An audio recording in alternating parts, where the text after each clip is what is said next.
You're listening to Braves Country Baseball. Please like and subscribe today. YouTube.com, Armchair Quarterbacks 1. Armchair Quarterbacks Radio. Of taking time for ourselves to do the things that help us grow and explore, like learning something new. And now with the Great Courses Plus, it's never been easier to experience the joys of learning. The Great Courses Plus offers thousands of streaming videos that cover hundreds of fascinating topics, from World War II to choosing the perfect wine. You can even take a course on the U.S. government or dealing with stress and anxiety. And because the Great Courses Plus partners with world-class professors and experts, you're always receiving thoroughly vetted, high-quality content from every lecture. Plus, you can watch or listen anytime, anywhere with the Great Courses Plus app. So take a little time for you. Sign up for the Great Courses Plus today for a free month of unlimited access. Visit thegreatcoursesplus.com/radio to get started. That's thegreatcoursesplus.com/radio.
Tom has been a teacher for over 40 years. One day, I think one of the students had asked the question and he didn't remember the answer. And I also noticed that he was letting his class out earlier than they were supposed to let out. I was really starting to worry. Levi and I talked about how it would change our lives, but he was there beside me. When something feels different, it could be Alzheimer's. Now is the time to talk. Visit alz.org/ourstories to learn more. A message from the Alzheimer's Association and the Ad Council. I'm Amy Lawrence, and I'm up late, always, after hours, hanging out with you on CBS Sports Radio. Check it out, 2 a.m. Eastern, 11 p.m. Pacific. Enjoy sun-drenched days, epic stays, and plenty of room to roam in Greater Fort Lauderdale. Our hotels, attractions, and restaurants have taken the Visit Lauderdale's Safe and Clean pledge, so you can relax and explore with confidence. When you're ready for that well-deserved staycation, our 23 miles of golden beaches await. Find wide-open spaces to hike, bike, kayak, and paddleboard. Visit your favorite attractions, then dine out in style on waterfront patios. Learn more at sunny.org. To protect his family from disaster, Steve used his camera phone. Done. By taking pictures of his important documents, Steve can always have them stored online. Learn more simple disaster prep tips at ready.gov. A message from FEMA and the Ad Council. Remember, if for any reason you must leave your radio, please have the man at the door stamp your ear so you can listen again later. Armchair Quarterbacks on YouTube Live, covering the AFC South and NFC South along with the rest of the NFL. Subscribe and like us today. Your first choice for sports talk live from the First Coast.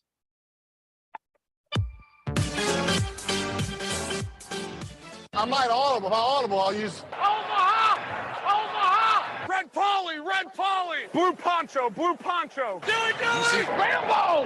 Rambo! Give me Kershaw here, Kershaw! You're listening to the Armchair Quarterbacks. Top, Japan! Richmond, New York! Richmond, Florida! Sally, Buffalo! Check! Hey, Short Ox! Ludo Raiders! Red Lion! Omaha! Time out! This portion of the show is being brought to you by The Best Things in Life, which are still free with minimum purchase at participating dealers. Dread running to the post office? Stamps.com brings post office and UPS services right to your computer. Send letters, ship packages, and get up to 40% off USPS and up to 62% off UPS rates. Nearly 1 million small businesses use Stamps.com to save time and money. It's a no-brainer. So skip the post office and visit Stamps.com. Hi, this is Britney Spears. It's Jay-Z. This is Jennifer Lopez. Armchair. Hey, Braves fans, the Armchair Quarterbacks YouTube channel are bringing you Braves baseball all season long. Hi, I'm Mac McGee, and I'll be bringing you Braves baseball play-by-play for the Braves fans out there, for all of Braves country. So pull up an armchair and join us for Braves Country Baseball, first pitch to last pitch, Tuesday and Friday nights, right here on the Armchair Quarterbacks YouTube channel.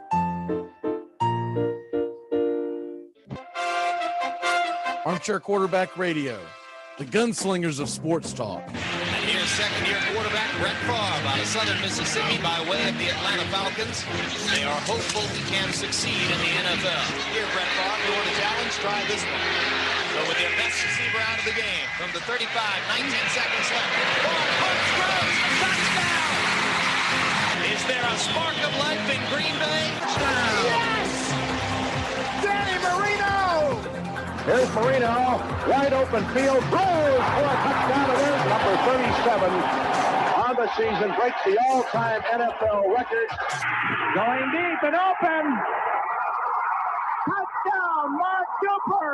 Duper has returned, and he is super. They are going to bring pressure again. Rodgers is going to roll away, throws it up in the air, says a prayer, and Janis does not stop it. Oh, please.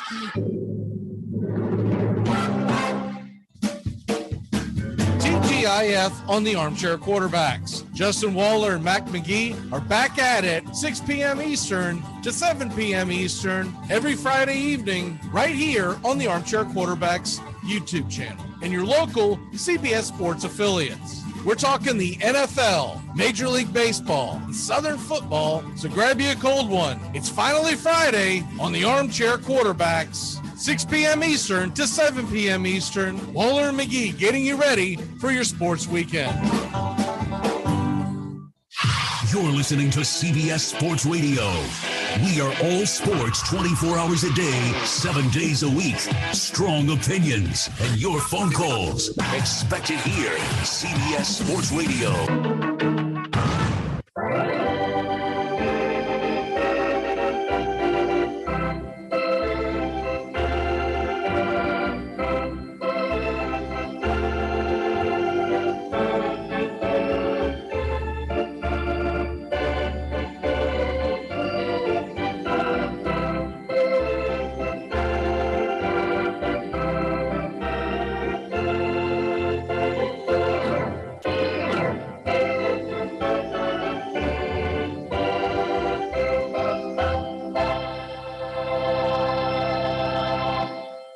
I think my jersey was one of the top selling jerseys around the world. It was like Kobe, LeBron, and then I was right behind them, and I didn't make a dollar from it, but nor did I want to, because I knew going into college what it was all about. I knew going to my dream school, where I wanted to go, the passion for it. And if I could support my team, support my college, support my university, that's what it's all about. But now we're changing it from us, from we, from my university, from being an alumni where I care, which makes college football and college sports special, to then, okay, it's not about us, it's not about we, it's just about me. And yes, I know we live in a selfish culture where it's all about us, but we're just adding and piling it onto that, where it changes what's special about college football. We turn it into the NFL, where who has the most money, that's where you go. That's why people are more passionate about college sports than they are about NFL. That's why the stadiums are bigger in college than they are in the NFL, because it's about your team, it's about your university, it's about where my family wanted to go, and you're taking that away so that young kids can earn $1. And that's just not where I feel like college football needs to go. Armchair. Hey, Braves fans, the Armchair Quarterbacks YouTube channel are bringing you Braves baseball all season long. Hi, I'm Mac McGee, and I'll be bringing you Braves baseball play-by-play for the Braves fans out there, for all of Braves country. So pull up an armchair and join us for Braves Country Baseball, first pitch to last pitch, Tuesday and Friday nights, right here on the Armchair Quarterbacks YouTube channel.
Tom has been a teacher for over 40 years. One day, I think one of the students had asked the question and he didn't remember the answer. And I also noticed that he was letting his class out earlier than they were supposed to let out. I was really starting to worry. Levi and I talked about how it would change our lives, but he was there beside me. When something feels different, it could be Alzheimer's. Now is the time to talk. Visit alz.org/ourstories to learn more. A message from the Alzheimer's Association and the Ad Council. I'm Amy Lawrence, and I'm up late, always, after hours, hanging out with you on CBS Sports Radio. Check it out, 2 a.m. Eastern, 11 p.m. Pacific. Enjoy sun-drenched days, epic stays, and plenty of room to roam in Greater Fort Lauderdale. Our hotels, attractions, and restaurants have taken the Visit Lauderdale's Safe and Clean pledge, so you can relax and explore with confidence. When you're ready for that well-deserved staycation, our 23 miles of golden beaches await. Find wide-open spaces to hike, bike, kayak, and paddleboard. Visit your favorite attractions, then dine out in style on waterfront patios. Learn more at sunny.org. To protect his family from disaster, Steve used his camera phone. Done. By taking pictures of his important documents, Steve can always have them stored online. Learn more simple disaster prep tips at ready.gov. A message from FEMA and the Ad Council. Remember, if for any reason you must leave your radio, please have the man at the door stamp your ear so you can listen again later. The Armchair Quarterbacks on YouTube Live, covering the AFC South and NFC South along with the rest of the NFL. Subscribe and like us today. Your first choice for sports talk live from the First Coast.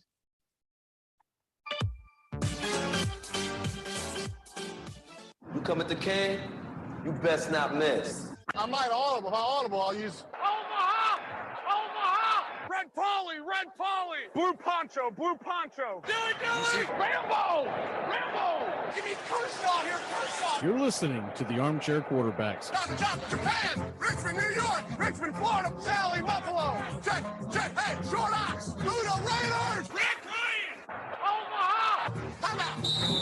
This portion of the show is being brought to you by The Best Things in Life, which are still free with minimum purchase at participating dealers. Dread running to the post office? Stamps.com brings post office and UPS services right to your computer. Send letters, ship packages, and get up to 40% off USPS and up to 62% off UPS rates. Nearly 1 million small businesses use Stamps.com to save time and money. It's a no-brainer. So skip the post office and visit Stamps.com. Hi, this is Britney Spears.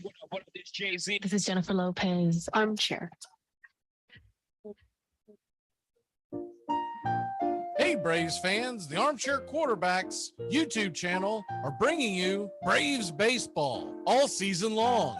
Hi, I'm Mac McGee, and I'll be bringing you Braves baseball play-by-play for the Braves fans out there, for all of Braves country. So pull up an armchair and join us for Braves Country Baseball, first pitch to last pitch, Tuesday and Friday nights, right here on the Armchair Quarterbacks YouTube channel.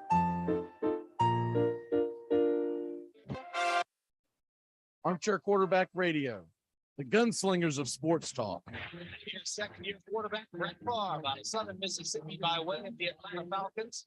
They are hopeful he can succeed in the NFL. Here, Brett Favre, you want to challenge? Try this one. So with their best receiver out of the game, from the 35, 19 seconds left. Touchdown! Is there a spark of life in Green Bay? Yes! Danny Marino! Here's Marino, wide open field, throws for a touchdown. It is number 37 on the season, breaks the all-time NFL record. Going deep and open.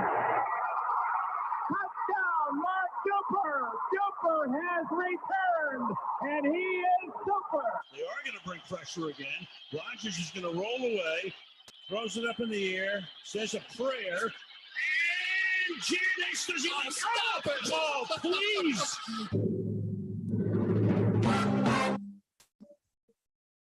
TGIF on the Armchair Quarterbacks. Justin Waller and Mac McGee are back at it 6 p.m. Eastern to 7 p.m. Eastern every Friday evening right here on the Armchair Quarterbacks YouTube channel and your local CBS Sports affiliates. We're talking the NFL, Major League Baseball, Southern football, so grab you a cold one. It's finally Friday on the Armchair Quarterbacks, 6 p.m. Eastern to 7 p.m. Eastern. Waller and McGee getting you ready for your sports weekend.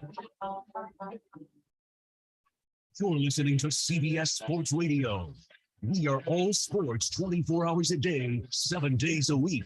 Strong opinions and your phone calls. Expected here, CBS Sports Radio.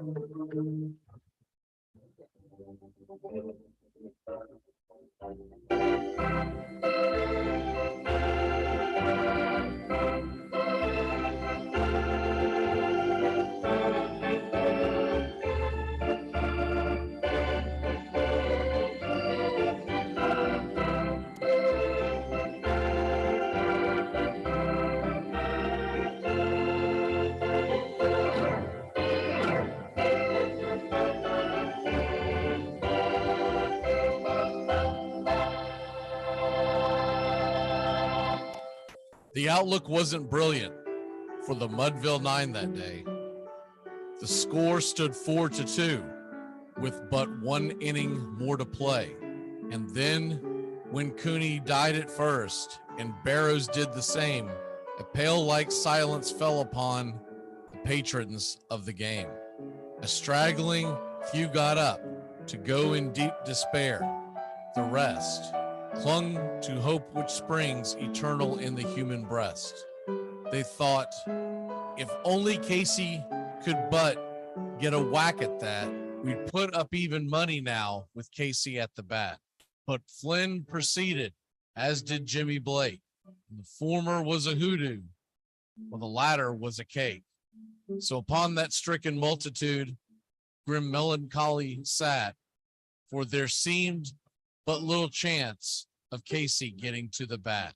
But Flynn let drive a single to the wonderment of all, and Blake, the much despised, tore the cover off the ball. And when the dust had lifted and men saw what had occurred, there was Jimmy safe at second and Flynn a hugging third. Then from 5,000 throats and more, there rose a lusty yell. It rumbled through the valley. It rattled in the dell. It pounded on the mountain and recoiled upon the flat. For Casey, mighty Casey, was advancing to the bat. There was ease in Casey's manner as he stepped into his place. There was pride in Casey's bearing, and a smile lit Casey's face. And when responding to the cheers, he lightly doffed his hat. No stranger in the crowd could doubt 'twas Casey at the bat. 10,000 eyes were on him as he rubbed his hands with dirt. 5,000 tongues applauded when he wiped them on his shirt.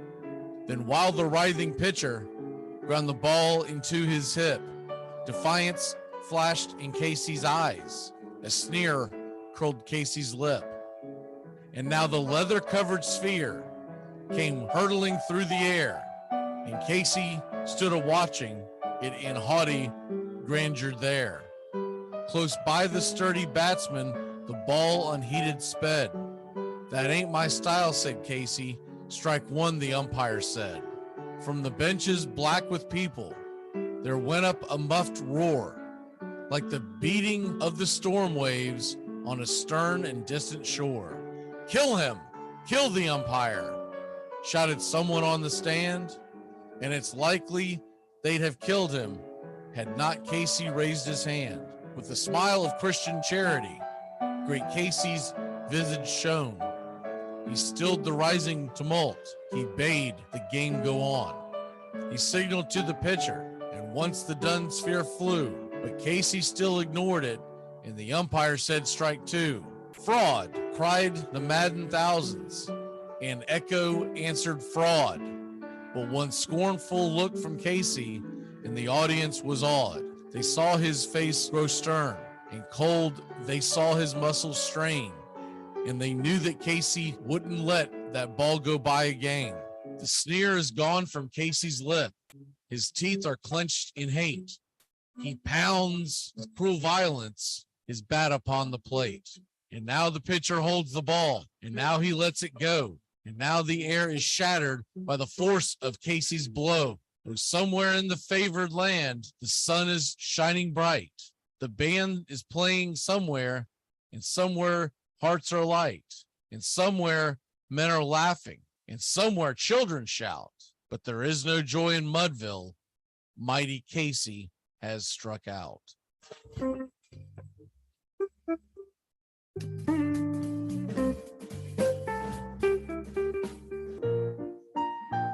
Hey, Braves fans, the Armchair Quarterbacks YouTube channel are bringing you Braves baseball all season long. Hi, I'm Mac McGee, and I'll be bringing you Braves baseball play-by-play for the Braves fans out there, for all of Braves country. So pull up an armchair and join us for Braves Country Baseball, first pitch to last pitch, Tuesday and Friday nights, right here on the Armchair Quarterbacks YouTube channel. You're listening to Braves Country Baseball. Please like and subscribe today. YouTube.com, Armchair Quarterbacks 1. There's something kind of about a kid that's never played baseball. If baseball is about caring, about loyalty and rivalry. Is 0 for 3. Left center field. Grissom on the run. The team of the 90s wins its world championship.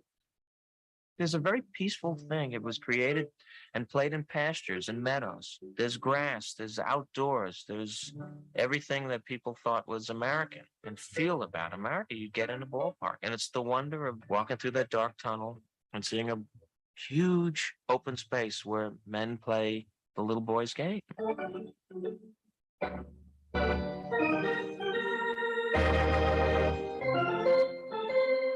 Touch them all, Joe. You'll never hit a bigger home run in your life.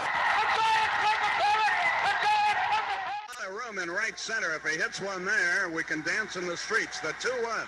Swung line drive left field. One run is in. Here comes Breed. Here's the throw to the plate. He is safe. Braves win. Braves win. Braves win. Braves win. You're in Braves country.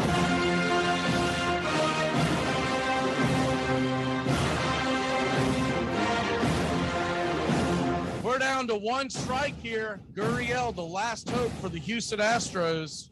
Here's the 0-2 pitch. Swung on, bounced over to Dansby. Dansby fires it over to first. And here comes the dog pile. Fire the cannons in the battery.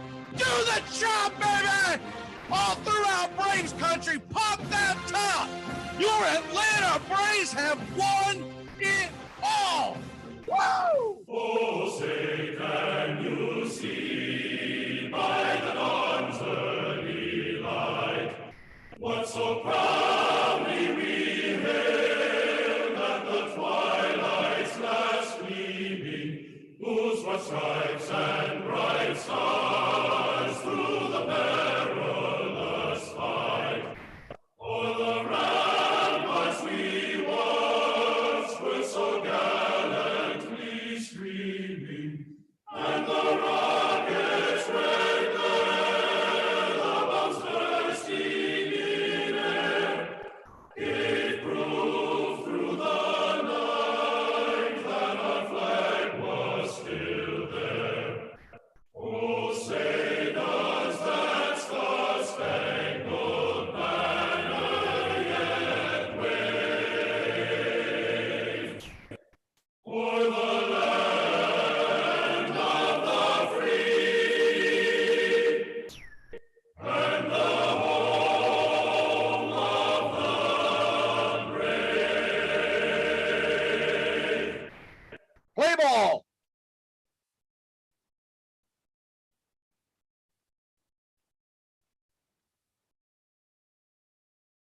Hey, howdy, hi, and how the hell are you? Pull up an armchair, girls and boys. It's time for Braves Country Baseball. Good evening. I'm Mac McGee, and we are live. The scene is Nationals Park in Washington, D.C. tonight as the Atlanta Braves are set to take on the Washington Nationals. Starting lineups look like this. You might have seen a different one. The Braves social media account accidentally put out the wrong one. So here is your starting lineup for tonight. It's Ronald Acuna Jr., Dansby Swanson, Austin Riley, batting third, Matt Olson in the cleanup spot. Michael Harris is batting fifth, not fourth. The social media accounts had them flip-flopped. William Contreras is batting fifth and playing catcher. Rosario is out in left field and batting seventh. Marcell Ozuna, your designated hitter, is batting eighth, and Orlando Arcia is batting ninth and playing second base. The Atlanta Braves come in tonight, one game behind the New York Mets. Mets are in action tonight against the Miami Marlins. We will keep you posted on that score throughout the night. Tonight, the Atlanta Braves will turn to Kyle Muller. He has not pitched since May, where he got blown up in Texas, but has had a very good year down in AAA. 23 starts down in Gwinnett with a 3.41 ERA, 159 strikeouts in 139 innings. Atlanta is wearing their road alternates with the gray pants, blue tops, with the red lettering of Atlanta across the chest, underneath, underlined with the tomahawk and red numerals. And here is the first pitch as we get ready to play ball. It's baseball time in Braves country. First pitch is at the knees to Ronald Acuna Jr. He takes it for a strike, and it's 0-1. Paul Espino is on the mound for the Washington Nationals. The 0-1 pitch misses inside for a ball. It's 1-1. Washington Nationals wearing their all-white home uniforms with the red lettering and red numerals, Nationals across the chest. The 1-1 pitch fouled down the line, fastball outside, and it's 1-2. What you can expect from Paul Espino. Espino is 0-7 on the year with a 4.17 ERA, 108 innings pitched in 40 games. So what you can expect, he's a little bit more than an opener. They hope to get 3 to 4 innings out of Espino on most nights, and then they'll turn to their bullpen. So it's essentially a bullpen game, but they hope to have their opener go a little further than what most openers go. The 1-2 pitch to Acuna swung on and fouled down the first base line. It's 1-2. Atlanta won last night 8-0, got a shutout victory by Kyle Muller, a much needed victory. Not just the victory, but also the shutout, complete game shutout, the first for the Braves all season. The 1-2 pitch to Acuna misses high, evens up the count. It's 2-2. Sparse crowd in Washington, D.C. tonight as they are winding down their season. Of course, we all know the Washington Nationals, one of the worst records in baseball. The 2-2 pitch, swing and a miss, strike 3, and there's one away. Atlanta trying to keep pace with the Mets. Mets will be hosting the Marlins the next 2 nights while the Braves are on the road here in D.C. So both teams will be favored in those games. The Braves going with Kyle Muller tonight, and tomorrow Jake Odorizzi trying to save their big guns for the weekend. With that being said, as Dansby Swanson digs in, batting .279, the first pitch is a swing and a miss. Cut fastball at the top of the zone. It's 0-1. Dansby Swanson, .279 batting average, a 772 OPS, 22 home runs, 92 RBI. The 0-1 pitch misses low, evens up the count. It's 1-1. Fastball slider to start off this count.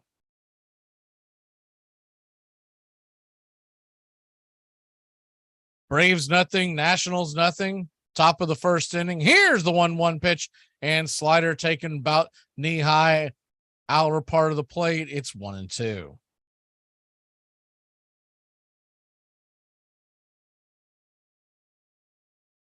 The 1-2 pitch from Espino on the way. Fastball misses high, and it's 2-2.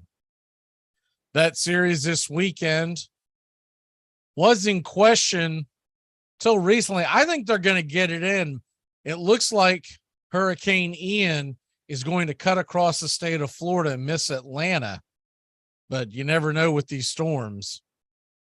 It's what it looks like, the latest projections. There was a lot of crazy talk on MLB Network today about moving the series. The 2-2 pitch misses low below the knees. It's 3-2. Chris Russo had the crazy notion of playing the series, the Braves Mets series in Miami. And all I could think was, well, how are you going to get down there? You're going to fly through the hurricane to get down to the 3-2 pitch, swing and a miss, strike 3. And it's 2 up, 2 down.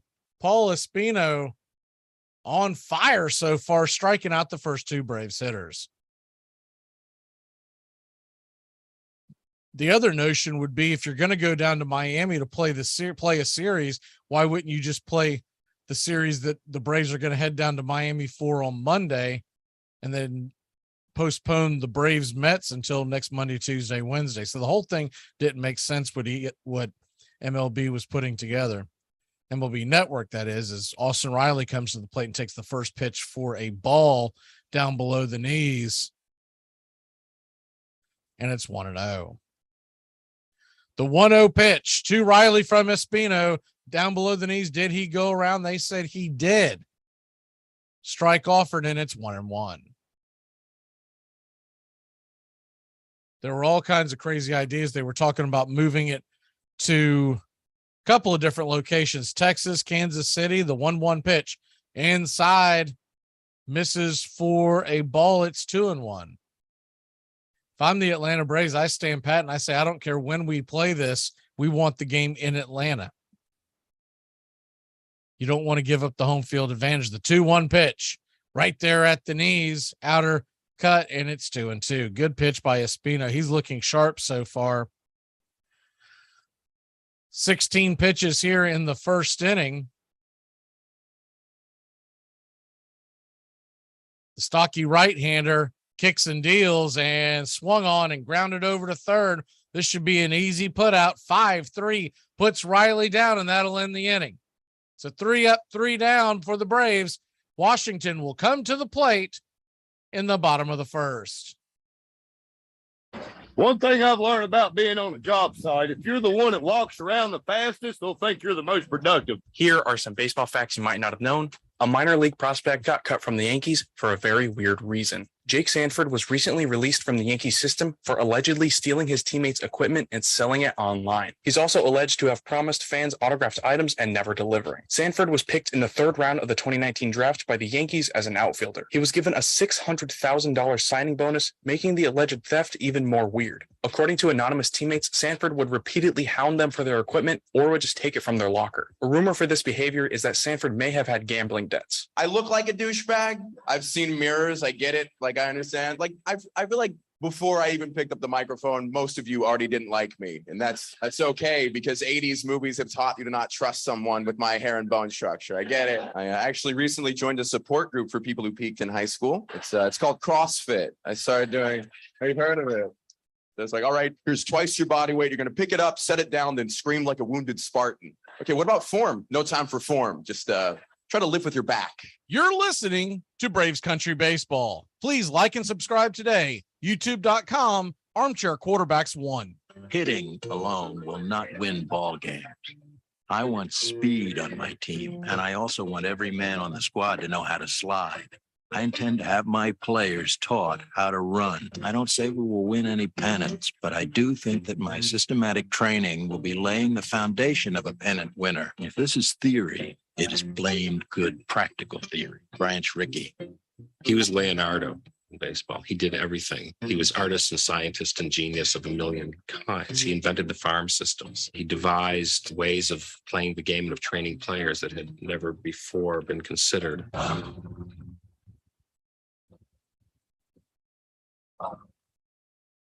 Welcome back to Braves Country Baseball. The Atlanta Braves, Washington Nationals, bottom of the first inning. Kyle Muller, the big left-hander, kicks the first pitch in for a strike. Fastball, top of the zone, and it's 0-1. Kyle Muller from Dallas, Texas, 6'4", 225 pounds. The 0-1 pitch swung on and fouled back. It's 0-2.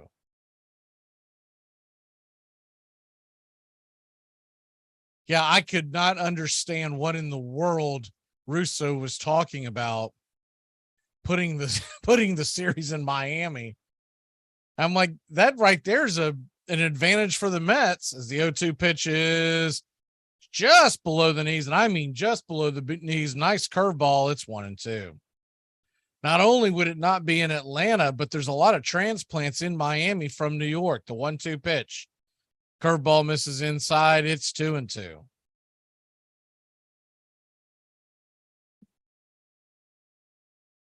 With all that in mind, Hurricane Ian is heading my direction.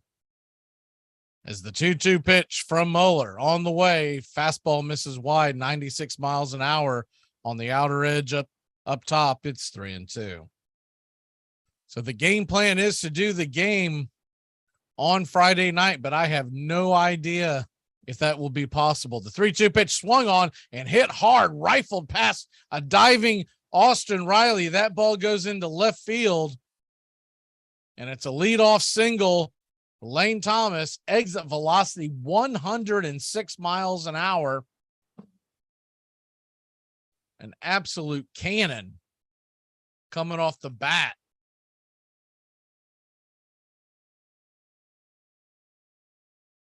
So that'll bring up CJ Abrams. Abrams batting second in the order will be Meneses, who has been an absolute terror this month, batting third, and Luke Voigt batting cleanup in the designated hitter position.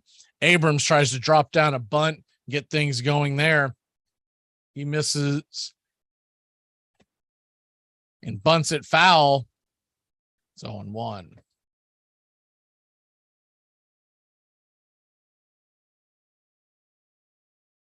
Interesting stat that I saw today as the 0-1 pitch, fastball misses inside, close shave to Abrams up around the eyeball area, had to bend out of the way. Didn't come that close to hitting him, but man, did it come inside and hard. The 1-1 pitch, slider misses off the plate. It's 2-1. Atlanta Braves are just 8 games away from concluding this season without one sacrifice bunt. The 2-1 pitch swung on and popped up. Foul out of play. It's 2-2.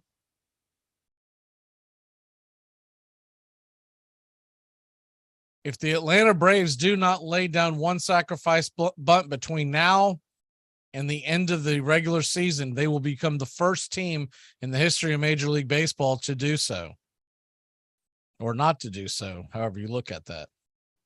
The 2-2 pitch swung on and hit hard right to Olson. Olson scoops it, fires it over to Swanson. Swanson was going to try to relay it to Mueller, who's covering the bag, but Abrams was flying. So he sticks it in his pocket. There is one away. Force out at second base. You're scoring at home. It's a 3-6 put out. And there just wasn't enough time for Mueller to cover the bag or for Olson to get back at first after firing the ball down to Swanson. CJ Abrams can absolutely fly. So that'll bring up one of the hottest hitters in the National League, Meneses, batting .326 from the right side of the plate, a righty-lefty matchup. Joey Meneses, kind of a late bloomer, but batting .326 with 190 at bats this year, 12 home runs.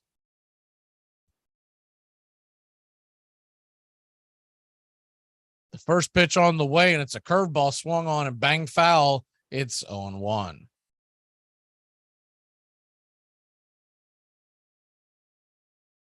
Kenneth, I see you're in Palatka, so the storm's heading your way as well. Like I said, the plan is to do the game Friday night, and hopefully everything will have power and not flooded away as Mueller flips it over to first to keep Abrams close by. For some reason, we're not being able to do that. I will put some kind of update up on YouTube and on our Twitter page. The 0-1 pitch, runners off and running, and he'll have second base stolen with ease. Contreras jumped up and thought about throwing it to second, but he had no chance. I mean, he was 3 or 4 strides down the first and second base line before Muller ever delivered the ball from the mound. So the 1-1 pitch to Meneses is on the way, swung on and fouled back. It's 1-2. Marlins have jumped out in front of the Mets. They lead 1-0 in the top of the first inning. Pablo Lopez versus Carlos Carrasco tonight. Tomorrow it's Taijuan Walker against, I believe it was Luzardo, the lefty from the Marlins. Originally, it was supposed to be Sandy Alcantara, and something got changed up in their pitching rotation. The 1-2 pitch, swing and a miss, strike 3. He reached for a pitch that was outside, about pitch out territory. 4-seam fastball, just could not lay off of it. It was about eye high, and there's 2 away. Big strikeout.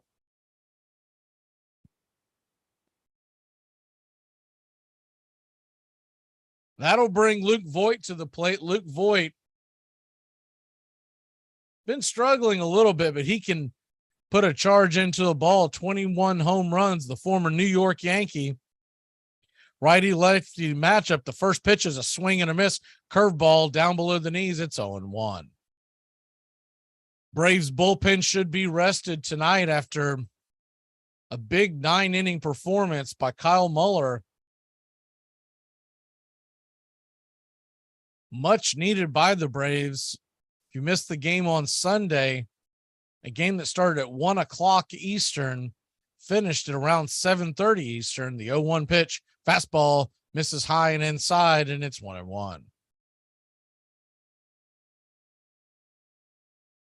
There was a somewhat lengthy rain delay, and then the game went to extra innings. Braves won it in the 11. And the bullpen got taxed once again. The 1-1 pitch for Muller, swing and a miss, fastball, top shelf, and it's 1-2. Braves 0, Washington 0. Bottom of the first inning. Nationals do have runner in scoring position, the speedy C.J. Abrams, so anything that gets down in the outfield would most likely score him. The 1-2 pitch, fastball just missed. You could tell Voit wanted to go for it, but he laid off this time. It's 2-2.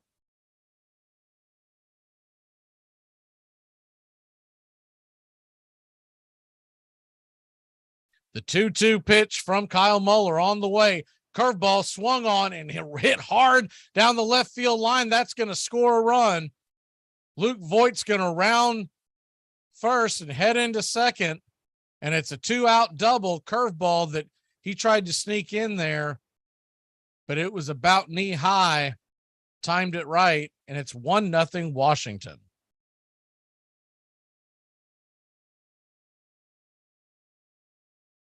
Braves hope to get out of that inning unscathed.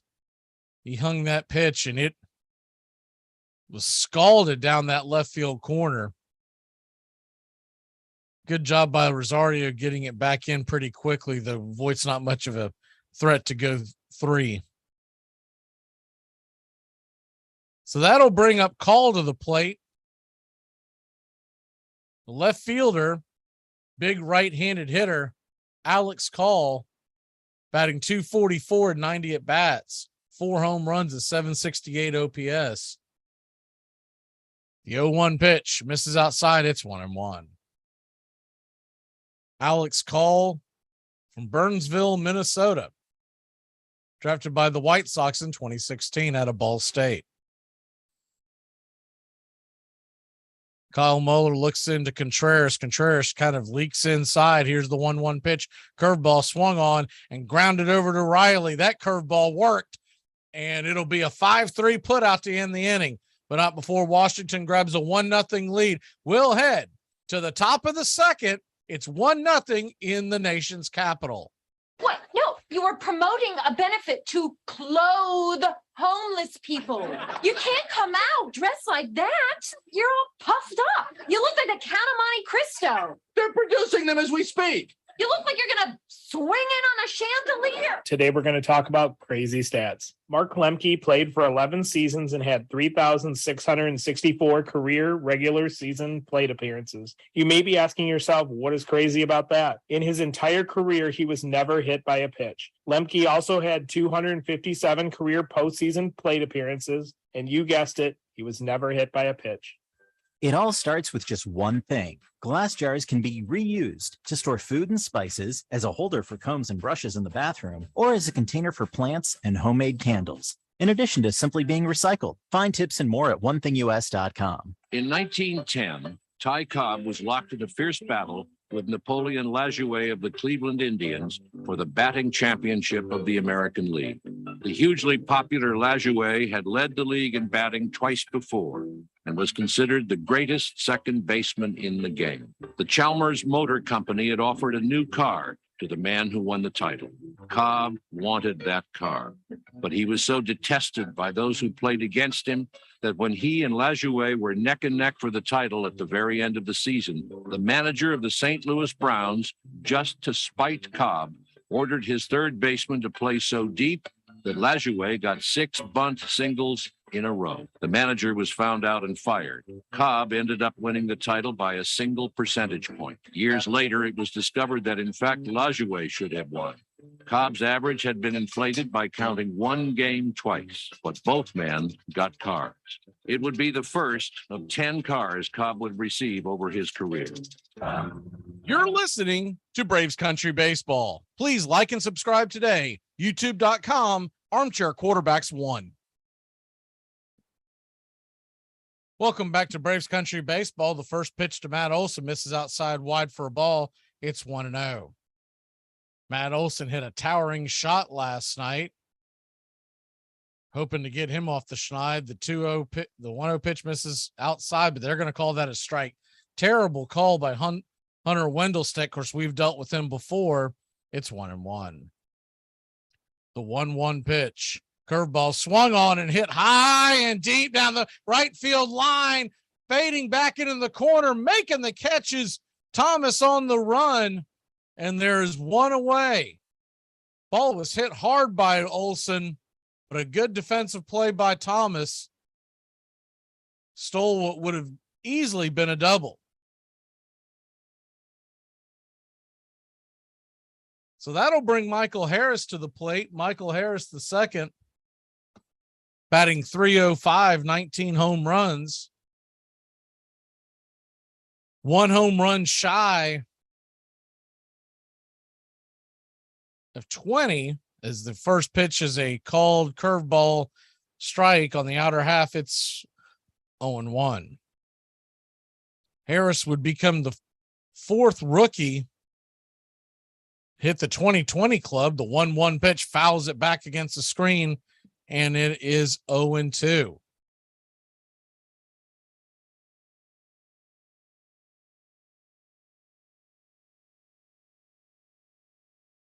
Become the 14th rookie in Major League Baseball history to do 2020, 4th in Braves history. The 0-2 pitch, fastball misses high, and it's 1-2. Land will be a little scoreboard watching tonight, obviously, with the Mets and Marlins going at it. Marlins do lead 2-0. The 1-2 pitch to Harris on the way. Swung on and kind of a cue shot down the third base line, but it's going to drift foul. We'll do it again at 1-2.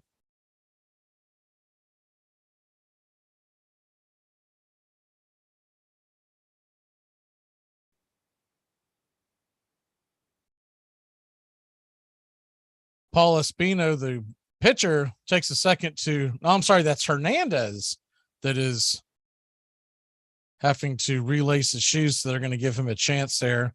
That's Hernandez, the second baseman tonight for the Nationals. The 1-2 pitch, fastball misses high. It is 2-2.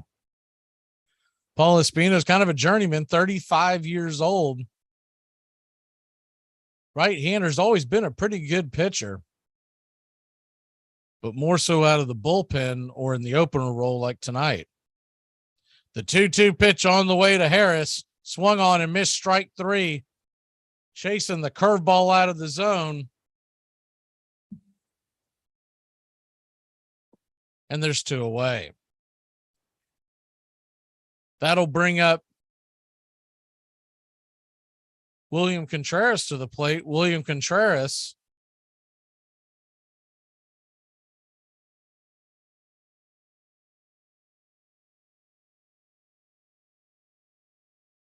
had himself a pretty good weekend.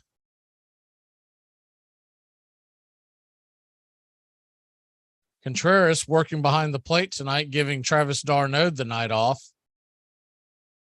First pitch on the way to Contreras is right there, about knee high, called for a strike. It's 0-1. The 0-1 pitch from Espino. He kicks and deals. Fastball misses outside. It's 1-1.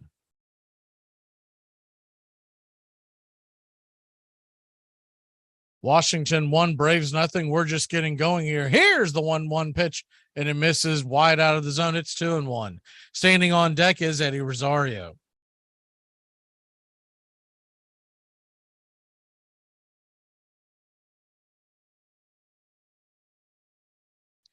The 2-1 pitch on the way to Contreras, swung on and hit hard over to short, but on it is Abrams. He'll throw it across the diamond, skips in the dirt, but a good play by Meneses will end the inning. So another 3 up, 3 down. We'll head to the bottom of the second. It's 1-0 in DC.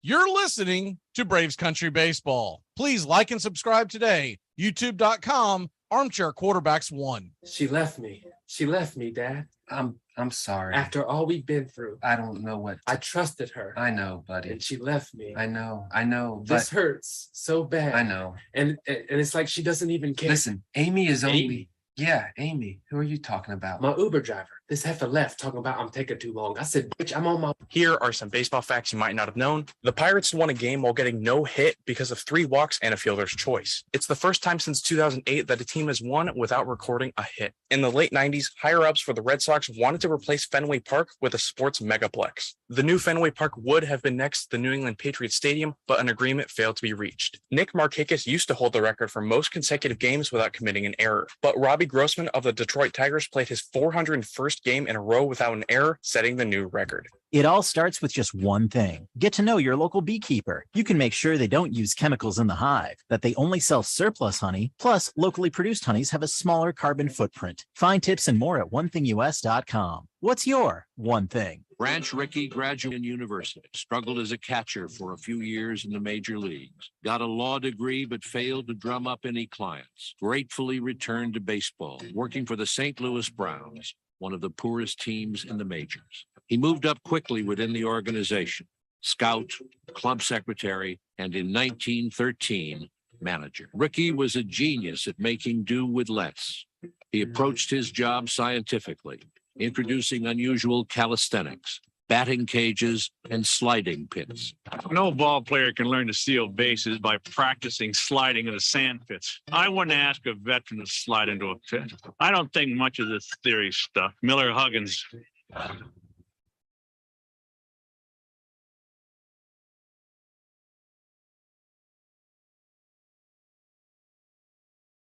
Welcome back to Braves Country Baseball. The Atlanta Braves trail 1-0. We head to the bottom of the second. Colin Muller goes back to work. Cesar Hernandez stands at the plate, and it's a lefty-righty matchup. And the first pitch misses high and out of the zone. It's 1-0. Hernandez batting .247. The 1-0 pitch is right there at the knees, out wide. It's 1-1. The 1-1 pitch, swing, and fouls it down the left field line. It's 1-2.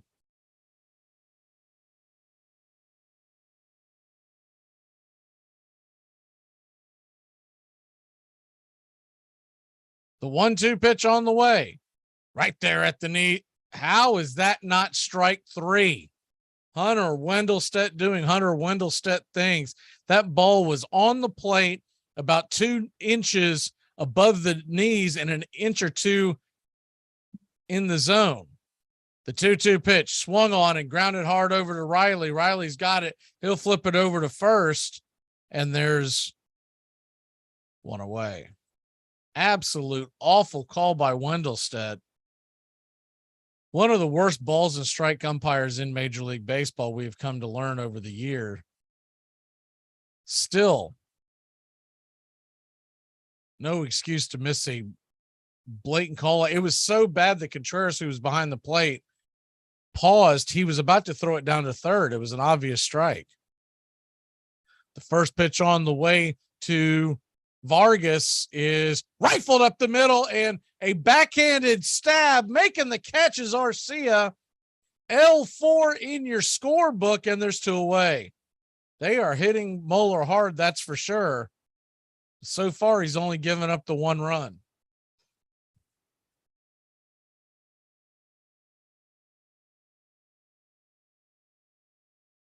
So that'll bring Victor Robles to the plate. Robles, the only National still from the 2019 championship team, takes the first pitch fastball right there at the knees for a strike. It's 0-1.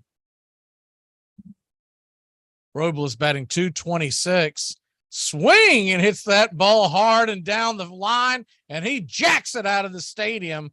Mueller is getting absolutely pounded. It's 2-0 Washington. A lot of us worried that Snicker and company were getting too cute putting Mueller into the rotation, trying to beat the Nationals with your AAA pitching staff. You wonder how long they'll let this go with having most of the guys ready to roll tonight out of the bullpen, if they'll dump it out early. Victor Robles is not a home run hitter, just his 6th home run of the year in almost 350 at bats. So that'll bring the catcher Barrera to the plate. The first pitch to Barrera is a fastball called for a strike up high, and it's 0-1. Atlanta bats are going to have to catch fire here. The 0-1 pitch, foul down the line, and it's 0-2, curveball outside. I agree, Garrett. When I saw the manipulation of the roster, I don't know. The 0-2 pitch, swing and a miss, strike 3, and he'll get out of the inning, but not before giving up another run. Rosario, Ozuna, and Arcia are coming to the plate. We're heading to the top of the 3rd. It's 2-0 in Washington. There is a somebody out there for everybody. And the person for you is a psychiatrist. Larry Bird never had a bad season. 3-time MVP consecutively. Only player in NBA history to do that. Only small forward to average 10 rebounds for his career. He's the only one. No flaws in his game. His peak was incredible. 24, 10, and 6 are his career averages on damn near 50, 40, 90 shooting splits. So not only was Larry a great scorer, but he was also a great facilitator, great passer, solid defender, and he was a hell of a rebounder. No flaws in his game. You're listening to Braves Country Baseball. Please like and subscribe today. YouTube.com, Armchair Quarterbacks 1. Now, if you want to crown them, but they are who we thought they were, and we let them off the hook. Comiskey's first baseman, Chick Gandil, a former hobo and one-time club fighter, was tired of it. He was nearing the end of his career and wanted one shot at some really big money. For the right money, Gandil let it be known, he would be willing to talk some of his teammates into throwing the series. There was nothing new in working closely with gamblers to throw games. Many players supplemented their incomes that way. The brilliant infielder Hal Chase had made something of a career of it, but throwing the World Series was something else again. Still, Gandil was determined, and now the right money was found. An ex-boxer, Abe Attell, and Sleepy Bill Burns, a one-time White Sox pitcher, served as go-between. But behind it all was New York's most notorious gambler, Arnold Rothstein, who was said to be willing to bet on anything except the weather, because there was no way he could fix that.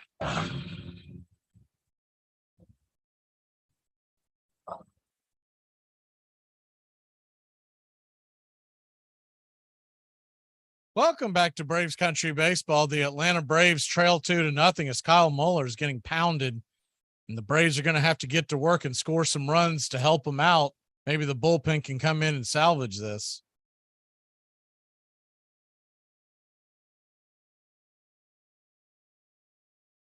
Coming to the plate tonight at the top of the third inning is going to be Eddie Rosario, Marcell Ozuna, and Orlando Arcia. Rosario steps to the plate and the first pitch misses out wide. It's 1-0. Not only are they dealing with that, they're dealing with Hunter Wendelstedt behind the plate, who's already blown a couple of calls. The 1-0 pitch, swing and a miss. No, pops it up. And that is a can of corn, easy out, making the catch is the third baseman Vargas, who had to trail in, catching it right in front of home plate on the first base side. And there's one away.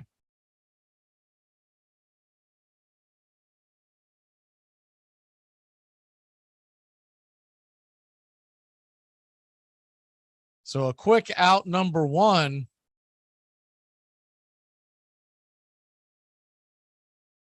Now bring Marcell Ozuna to the plate.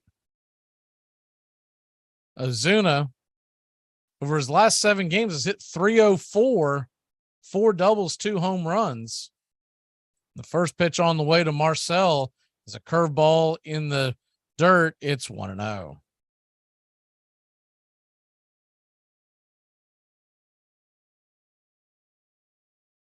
The 1-0 pitch right there at the knees for a strike. It's 1-1. Braves trail 2-0. We're just getting going here. Top of the third inning. The 1-1 pitch fouled back out of play. It's 1-2.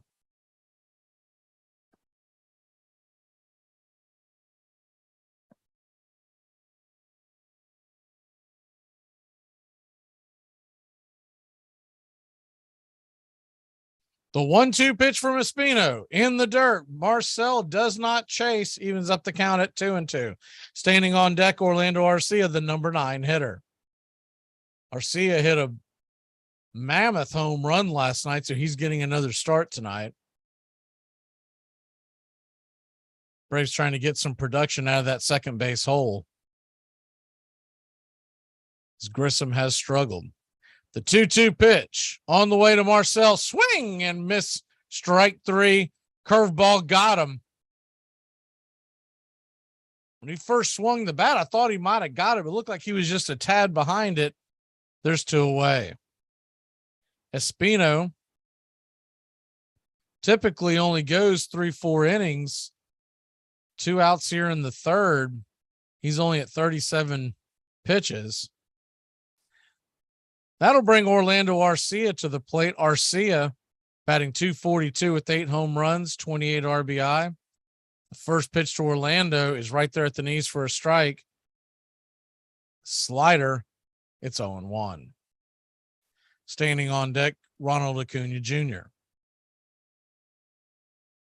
The 0-1 pitch swung on and kind of a half-hearted swing. Knocks it foul towards the first base dugout. It's quickly 0-2.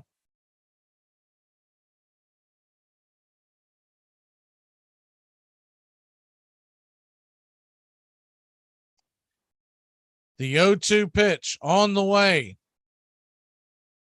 Right there, taken all the way inside for strike 3. Arcia slings the bat. That was a strike. He just got caught looking, watching the paint dry, and that'll end the inning. So 3 up, 3 down. Once again, the Braves cannot get onto the base paths against the opener for the Nationals. Hello. Hi, is Mark there? Yeah. It's me, Shannon. We met at Jack's party. Yeah. How can I forget? Wow, how you doing? I haven't heard from you in 9 months. Armchair.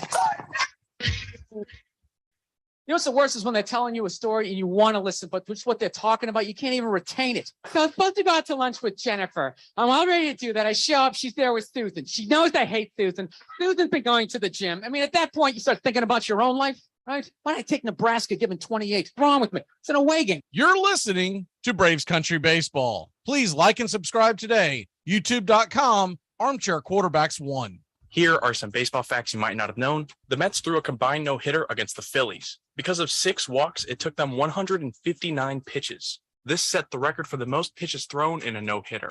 Miguel Cabrera got his 3,000th hit. With that single, he became the first player ever with 3,000 hits, 500 homers, and a triple crown. Anthony Rizzo hit 3 homers in a game for the first time in his career. It's the only time where a player hit 3 home runs in a game, averaging just 350 feet. The San Diego Padres may not be known for their defense, but they did just set a new defensive record. The 2022 Padres are the first team in history to start the season with 11 consecutive games without an error. Ricky barred profanity and poker playing and liquor.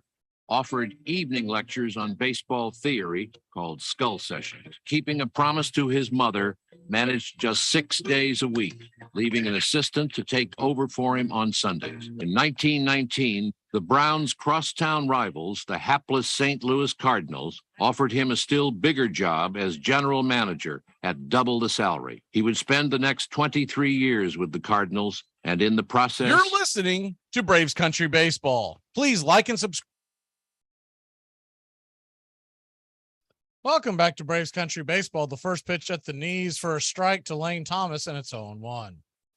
Lane Thomas, the leadoff hitter, swings at the second pitch, and it's a pop-up can of corn over to Olson. He's underneath it, and there's one away. Kyle Muller going back to work, hoping to get straight, giving up 3 hits, 2 runs. Even a lot of his outs have been hit hard. Coming up to do a spot start as the Braves pushing the top of their rotation back to the series against the Mets that begins Friday, weather pending. First pitch to Abrams is called for a strike. It's 0-1. Abrams 1 for 1 on the day. 1-1 pitch down below the knees, evens up the count. It's 1-1. Lefty matchup. Muller working faster, kicks and deals, and that ball's hit down the third base line. A small pop up underneath it is Riley into shallow left field by the line. He'll make the catch. Good play by Austin. And there's quickly 2 away. Miami leads the Mets 2-0. That game is in the bottom of the second inning. That game is in New York. Mets with a quick 2-game series, and then they will travel to Atlanta. As of right now, it's scheduled for Friday, Saturday, Sunday. The first pitch on the way to Meneses is a fastball right there, chest high. It's 1-1. 0-1, excuse me. The 0-1 pitch swung on and rifled down the line, but foul, and it's 0-2. Another hard hit ball, exit velocity, 92 miles an hour off the bat of Meneses. The 0-2 pitch, curveball down below the knees and off the plate outside. It's 1-2. Not a terrible curveball by Muller, trying to get him to fish. Quickly back at it. The 1-2 pitch swung on and bounced over to Riley. It's going to bounce off his glove and into the outfield. Riley will go and grab it, keep Meneses at first, but that'll extend the inning. A play that I'm sure Riley would tell you he should have made. See how they'll probably give that a base hit because he had to hit the very, very tip of his glove. Giving it a second look, I don't think he could have made that play. The only way he could have gotten it clean would be to dive, and there's no way he's going to be able to jump to his feet and get him out. So will be a base hit. bringing Luke Voigt to the plate, who's 1-for-1 with a hard double down the line and an RBI his first time up. Curveball misses inside. It's 1-0. The 1-0 from Muller. Another curveball misses. It's 2-0.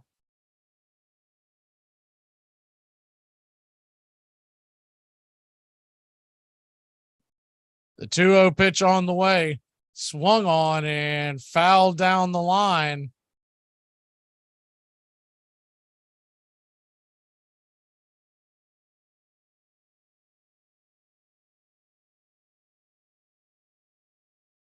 So you got a 2-1 pitch to Luke Voigt, 1 on, 2 away. Bottom of the third inning. The 2-1 delivery, swing and hit hard into left field again. Muller getting pummeled, and Rosario kicks the ball around, and that's going to put both runners on second and third. Probably should have been cut off to keep runners on the corners, but Rosario, another bad defensive mistake. We'll see if they give him an error or not. They might get home cooking. He tried to backhand it, and the ball kicked out of his glove. A difficult play, but one that a major league outfielder should make. Still waiting for the official score on that. So that'll bring Call to the plate. Call is 0-for-1. The first pitch is a curveball outside, called for a strike, and it's 0-1.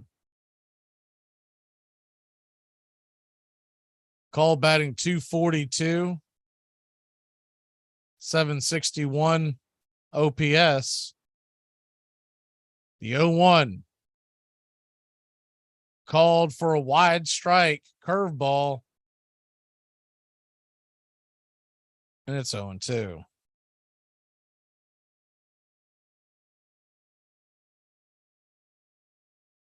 The 0-2 delivery from Muller to Call. Curveball just misses below the knees, and it's 1-2. Standing on deck is Hernandez, who has had quite a season against the Braves, batting over 300 against Atlanta in 2022.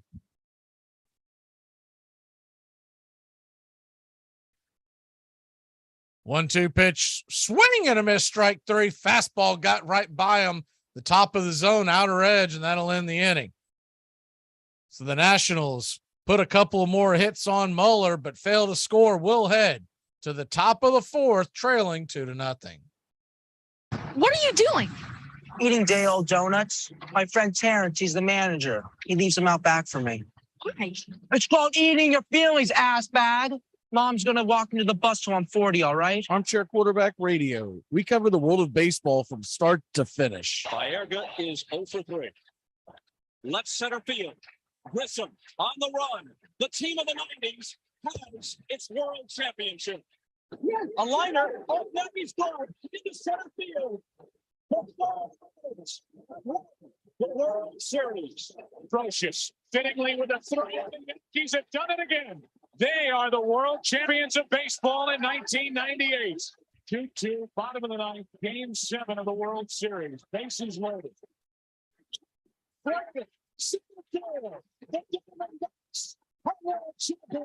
Red Sox fans have long to hear the Boston Red Sox are world champions. In the air to left, one hit. Back is Craig. The Cardinals are world champs in 2011. Armchair.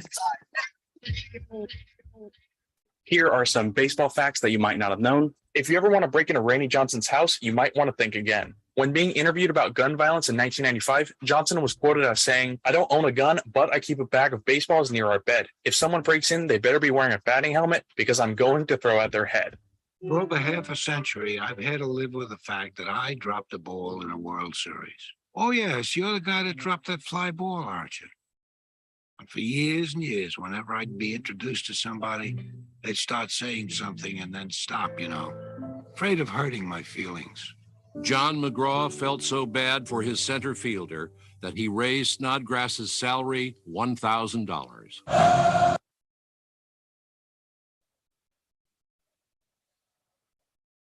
Welcome back to Braves Country Baseball.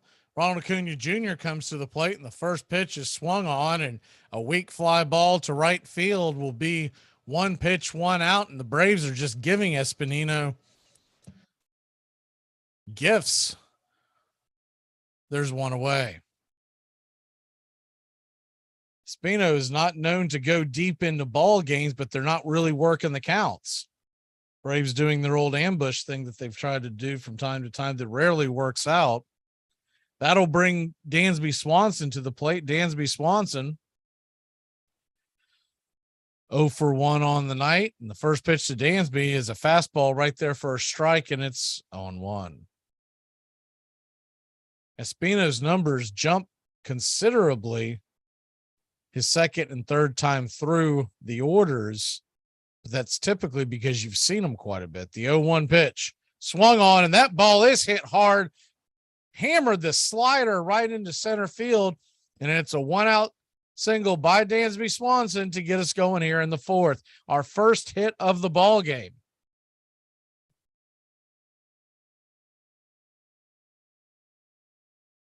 That slider, Espino has been throwing over and setting them up to get guys down in the count early on. This time, Dansby went up there and just stepped into it. So that'll bring Austin Riley to the plate. Austin Riley, 0 for 1. Righty-righty matchup. 1 on, 1 out.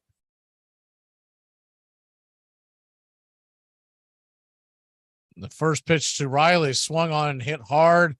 Line drive out to the shortstop, and there's 2 away.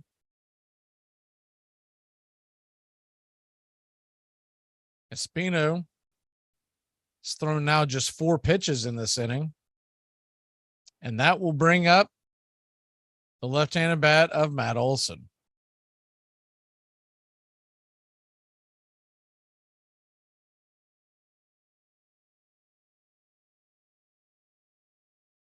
Matt Olson, first time up, hit a long fly ball down the right field line that was caught by Lane Thomas. He is 0 for 1 on the night. First pitch to Olson on the way, and fastball misses off the plate. It's 1-0.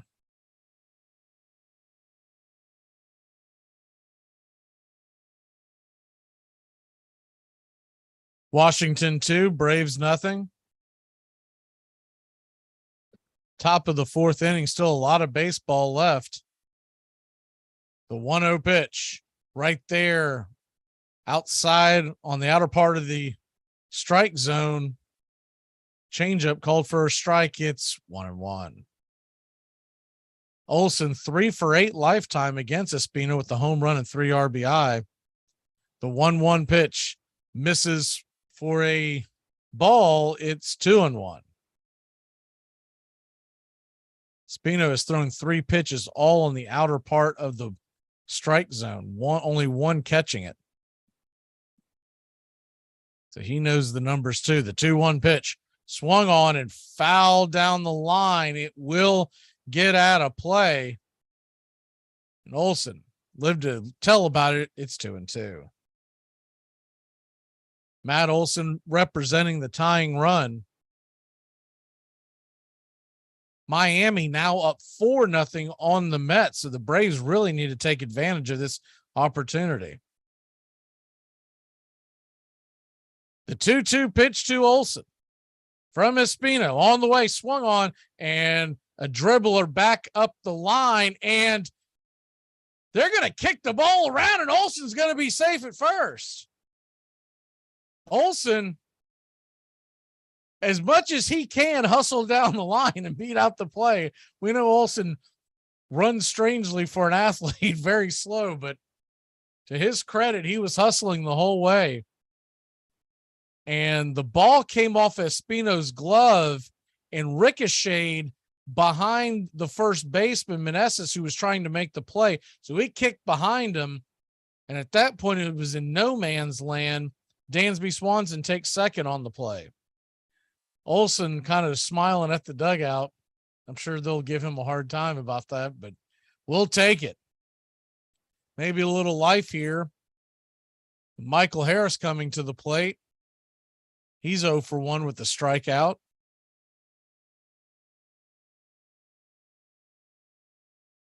Righty-lefty matchup. Espino kicks the first pitch inside. Curveball misses, and it's 1-0. Espino now up to only 50 pitches so far.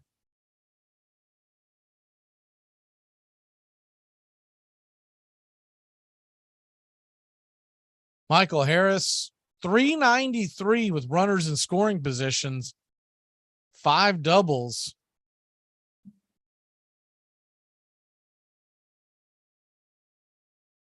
The 1-0 pitch to Harris with 2 on and 2 out. Here's the delivery, swung on and fouled down the line. It's 1-1.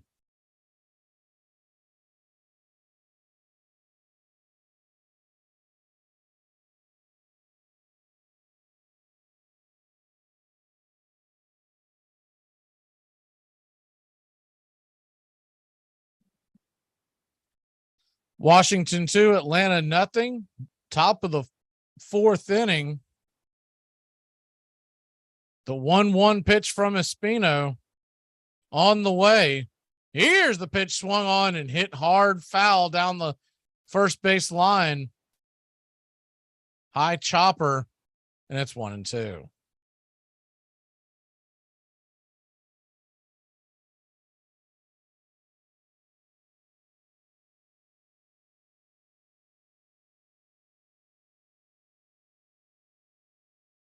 Espino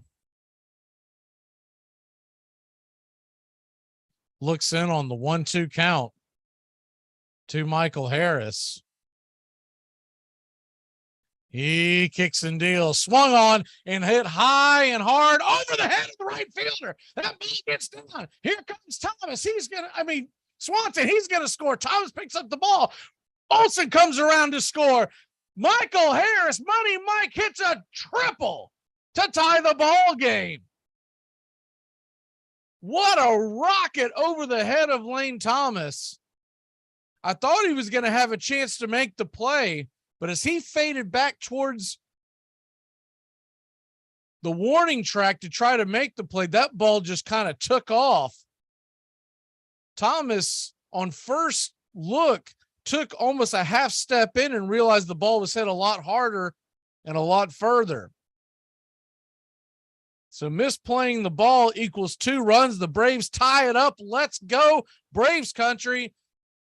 Michael Harris with his 3rd triple of the year. And that'll bring William Contreras to the plate. Contreras 0 for 1. Takes the first pitch slider for a strike at the knees. Outer edge, it's 0-1.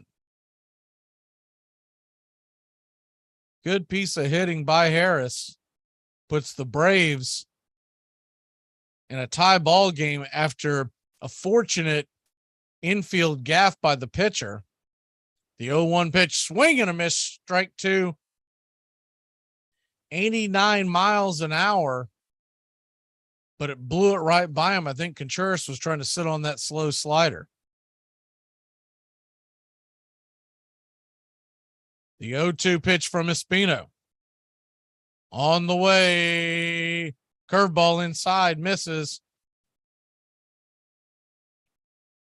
It's 1-2. Runner on third, 2 away. The 1-2 pitch to Contreras. Swung on and fouled down the back behind home plate against the screen, and we'll do it again at 1-2. Philadelphia and the Cubs are tied in the 2nd.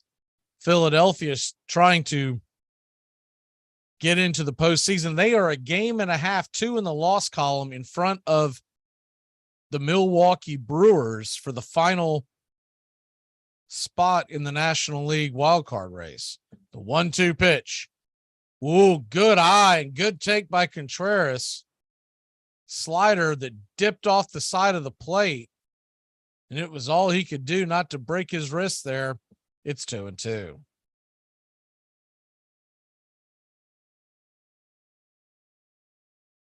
So you got Deuces wild, 2-2 game, a 2-2 pitch with 2 away. Here's the pitch, and it's off the plate and down low. Full count now to Contreras. Spino's been trying to go back and forth, set him up, curveball slider on the outside, and you wonder if he'll try to do that again or try to sneak that fastball by him. He tops out between 80 and 90 miles an hour on that fastball, but when you see that slow stuff, it looks a lot faster. The full count, swung on, curveball hit high and deep into left field, going back on the track at the wall. The left fielder Cole will make the catch. It was just 3 feet away from giving us a 2-run lead. But nonetheless, the Braves tie it up. We'll head to the bottom of the 4th. It's 2-2 in DC. I've been doing a lot of thinking. Uh-huh. Well, I don't think we should see each other anymore. No, it's fine. No problem. I'll meet somebody else. Yeah. Sure. See, things always even out for me. Anyway, it's been really nice dating you for a while. And good luck. Armchair Quarterback Radio. We cover the world of baseball from start to finish. Baerga is 0 for 3. Left center field. Grissom on the run. The team of the 90s has its world championship. A liner. Oh, now he's gone into center field. The World Series. Change of a lifetime for Luis Gonzalez. 2-2, bottom of the 9th, game 7 of the World Series. Bases loaded.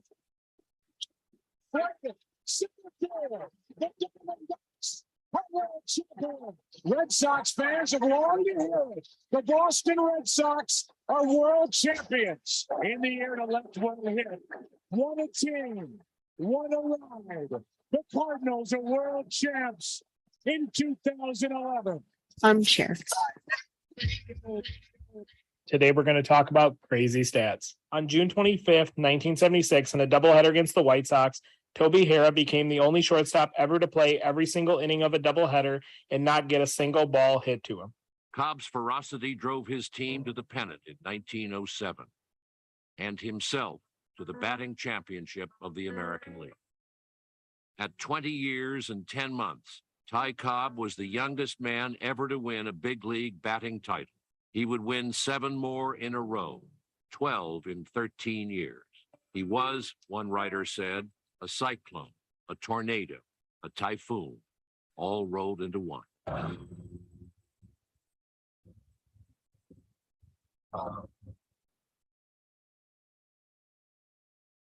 Welcome back to Braves Country Baseball. The Atlanta Braves tie it up off of Michael Harris's 2-run double. And Atlanta is tied up 2-2 as we head to the bottom of the 4th inning. Kyle Muller will go back out there, so we'll see if he can straighten things out. New York Mets trailed the Marlins 4-0. That game's heading to the 4th. The first pitch by Muller is a fastball at the knees, taken for a strike. It's 0-1. Kyle Muller tonight, and then Odorizzi tomorrow night. So the Braves bats are going to have to be live. The 0-1 pitch fouled down the line, and it's 0-2. Cesar Hernandez, the batter for the Washington Nationals.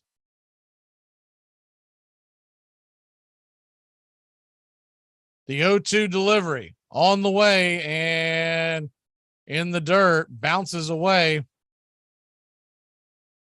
and it's 1-2.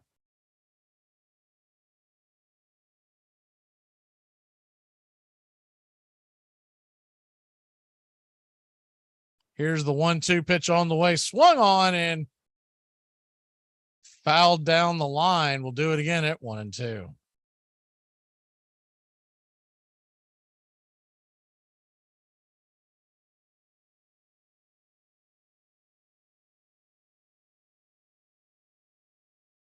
The 1-2 delivery from Muller. Swing and a miss, strike 3.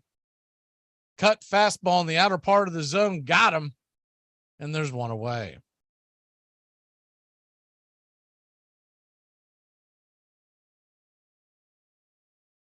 Kyle Muller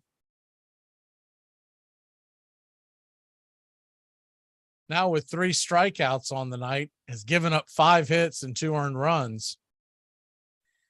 That'll bring up the number 7 hitter, Vargas, Adelmo Vargas, right-handed batter. The third baseman steps in, and the first pitch to him is a curveball down below the knees near the ankles. It's 1-0.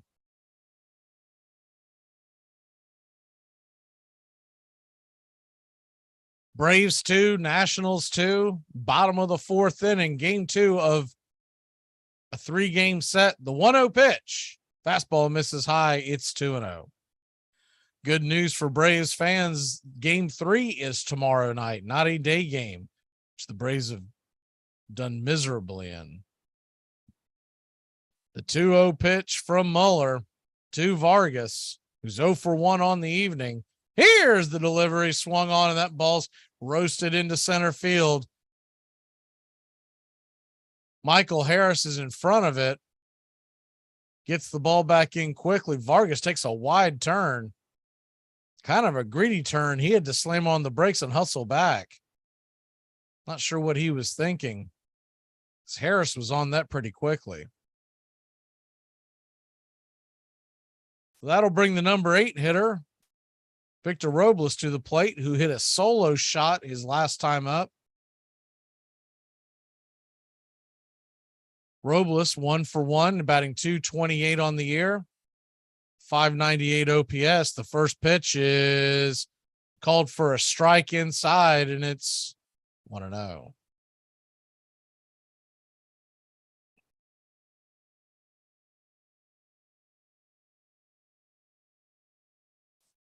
The 0-1 pitch, Muller flips it over to first to keep the runner close by. We'll do it again at 0-1.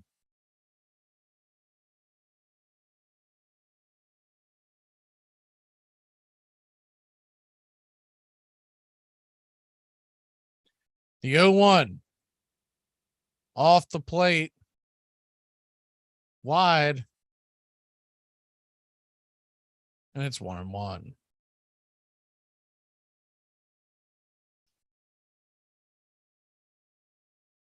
The 1-1 delivery on the way, swing and a miss, strike 2, top of the zone.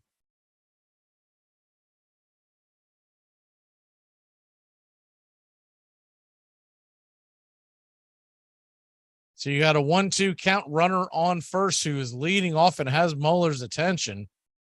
Contreras leans inside. Here's the 1-2 pitch, swung on and popped up, but that ball will land harmlessly out of play in foul territory, just past the railings in front of the seats, in front of that protective screening,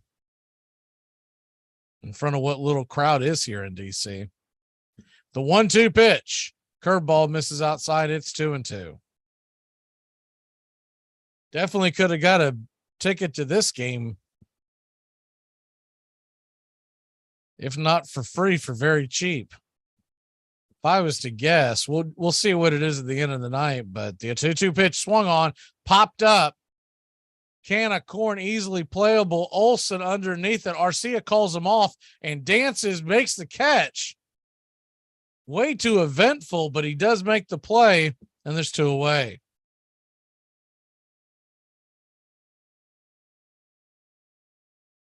Arcia getting a chuckle out of it. I think Olson said something to the effect of, if you're going to call me off, you better make that catch. And I'm telling you, Arcia was maybe an inch away from blowing that catch. I don't know if the wind does look like it's whipping around the stadium. I don't know if that threw Arcia off. That'll bring Trace Barea to the plate. The hind catcher and the number 9 hitter takes the first pitch for a ball inside. It's 1-0. Kyle Muller now at 66 pitches. You got to figure if he can get out of this inning unscathed, he's probably coming back out for the 5th.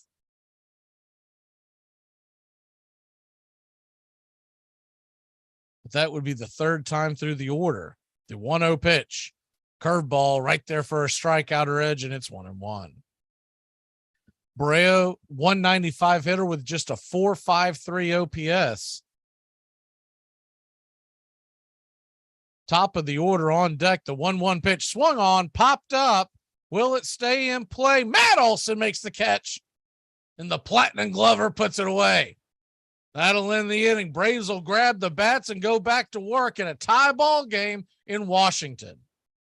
So I got jury duty. I'm not going. That sounds stupid. So you're telling me there's a guy who did a crime and you need me to show up so you can convince me whether or not he did it? I didn't go to law school. I'm just confused because, like, why isn't it a job? Why don't you just hire jury people full time? And why can't you just get like an associate's degree in jury tutoring? Why do we have to grab randos off the street? Why do I have to convince a Lifetime Fitness front desk employee, an Arby's shift lead, and a librarian that I'm not guilty for murder? Armchair. Here are some baseball facts you might not have known. Camden Yards is where the Baltimore Orioles play their home games. The ballpark was actually built very close to where Babe Ruth was born. In fact, Ruth's father allegedly owned a pub exactly where center field is today. Kevin Youkilis is known for having a very interesting batting stance. He's also known for working a lot of walks and having a great mindset at the plate. Over his 10-year career, he had 297 plate appearances that went to a 3-0 count, and every single time he didn't swing the bat. I'm going to read a book from beginning to end in that order. I've always wanted to do that. I proclaim this the Summer of George. You're listening to Braves Country Baseball. Please like and subscribe today. YouTube.com, Armchair Quarterbacks 1. Women workers demanded to play too, and soon the Goodyear girls, the Westinghouse maids, and the Miller rubber maids took the field. At Progressive Sing Sing Prison on the Hudson River, convicts played and beat visiting teams made up of electrical workers, insurance salesmen, and stock exchange clerks. I want to go back to Sing Sing, one ex-con remembered. Down here, I'm just a bum, but up there, I was on the ball team.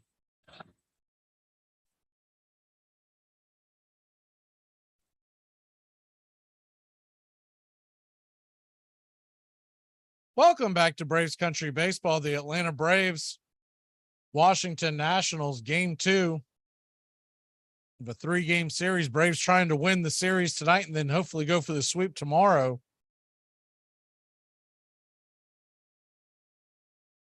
We head to the top of the 5th inning. Bottom of the order coming to the plate for the Braves. Eddie Rosario, who is 0 for 1, Ozuna, and Arcia.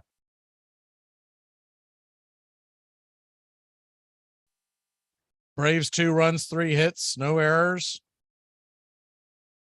Washington 2 runs, 6 hits, no errors. The first pitch to Rosario is a curveball at the knees, called for a strike. It's 0-1. Nationals playing Rosario to pull the 0-1 pitch. Espino pulls the string on that one, and it's 0-2. Changeup got him on the outer edge. Rosario waiting for the 0-2 pitch swing, and a weak ground ball over to second will be an easy put out, 4-3, and there's one away.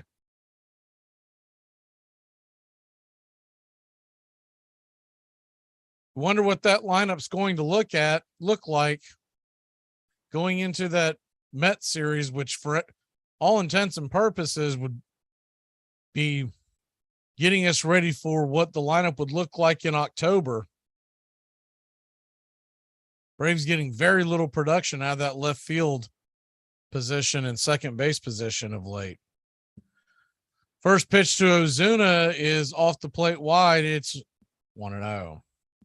Ozuna, who has been off and on all year long, is on again as of recent. The 1-0 pitch to Marcell. Swung on, and a dribbler in front of the plate, and that'll be an easy put out, 2-1. The hind catcher jumped on top of it. I think that ball double banged off his bat. Here's 2 away. Bottom of the order tonight, doing absolutely nothing so far. That'll bring Arcia to the plate. Arcia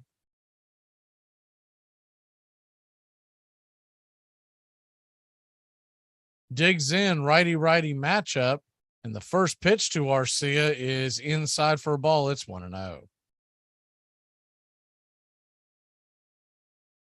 The 1-0 pitch to Arcia is swung on and hit high and deep down the left field line. Ding dong, that pitch is dead. A solo shot that just creeps over the wall, and it's 3-2, your Atlanta Braves. So the bottom of the order finally comes to life in a big way. A solo shot by Orlando Arcia, the number 9 hitter, and Atlanta takes the lead. How about that?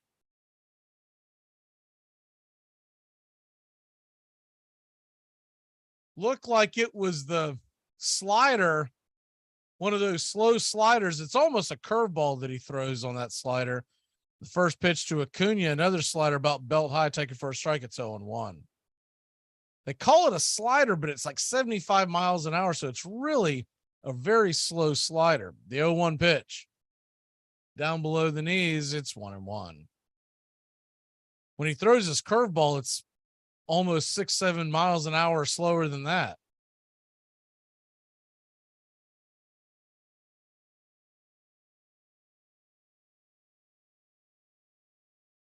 The 1-1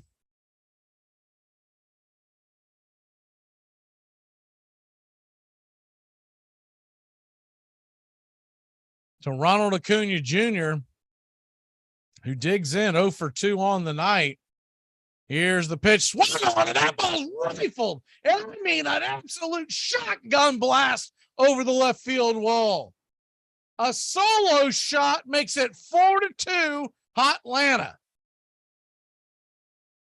Can't wait to see the numbers on that one. My word, was that ball absolutely roasted. It got out in an absolute hurry. A no-doubter.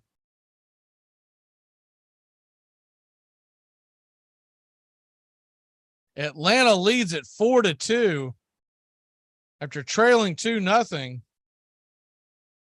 Ronald Acuna Jr., 112 miles an hour off the bat, 396 happy feet, and a launch angle of just 21 degrees. The first pitch to Dansby Swanson is swung on. He grounds it over to third. A 5-3 putout will end the inning, but not before 2 solo bombs put the Braves in front 4-2, and the Mets are losing to the Marlins. We'll head to the bottom of the 5th. Come on, Braves. Let's get back into first place. You know what I hate most about the Jetsons? What? No black people. Isn't that crazy? Yeah, the Yeah. Flintstones had no black people in the past. What the? Hey, just try to enjoy the middle, Will. Here are some baseball facts that you might not have known. Hall of Famer Larry Walker was a big fan of the number 3. He wore the number 33 for his entire career. His first contract with the Expos was $3 million, and the most stolen bases he had in a season was 33. He also got married on November 3rd at 3:33 p.m. His career batting average with the Rockies was .333, and he was the 333rd member of the Hall of Fame. The final weeks of the 1908 National League season saw a fierce struggle between the Chicago Cubs and their arch rivals, the New York Giants. With the pennant on the line, they met at the Polo Grounds on September 23rd. In the bottom of the 9th, there were 2 outs and 2 men on for the Giants, with the score tied 1-1. Giant pinch hitter Moose McCormick was on third, representing the winning run. Fred Merkle was the runner on first. Al Bridwell, the Giant shortstop, was up to bat. He lined the very first pitch past Cubs second baseman Johnny Evers into center field for a clean single. Moose McCormick lumbered home. The Giants had won the game and most likely the pennant. Trying to explain the Merkle boner in 25 words or less is like trying to explain relativity to kindergartners. It's a force out, and under the rules of baseball, and this had happened in a game umpired by the same umpire 3 weeks earlier, so Evers knew where he stood. Under the rules of baseball, the play was not completed so long as there was a force out possible. And with the force out concluded, the run that scored didn't count. It ended up determining who won the pennant that year. It also ended up leaving poor Fred Merkle with this eponym created to embarrass and humiliate him and his ghostly presence even to this day.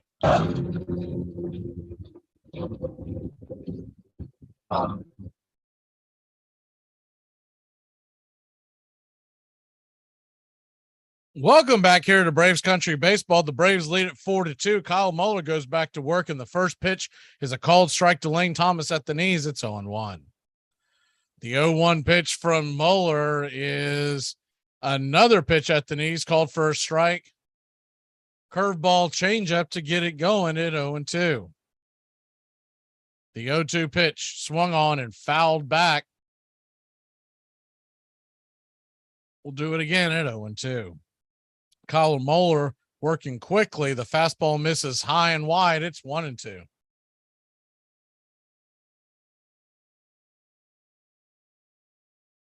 The 1-2 from Muller on the way. Fastball misses inside, and it's 2-2.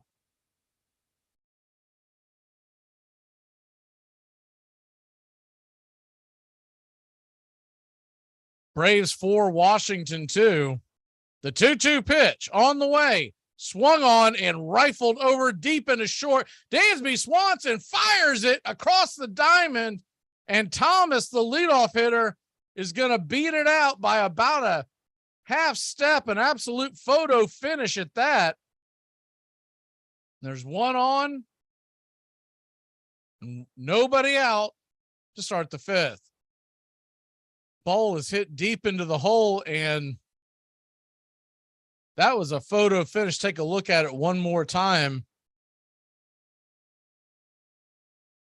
There's no way you can challenge that, because honestly, I think it's the old-fashioned tie goes to the runner after looking at it in slow motion. The ball took a one hop, and just as it hit his glove, the runner, maybe they are going to challenge that. I don't think they're going to win that. We'll see what happens. Let's hope it turns around. Looking at that next angle they gave us, see if we can see. Well, maybe he did get it. Maybe he got it by like an eyelash. Because looking at it again, if they would slow they might have just got him. If you slow down the video, it looks like the ball got in the glove just before. I mean, not even a quarter step. See, crew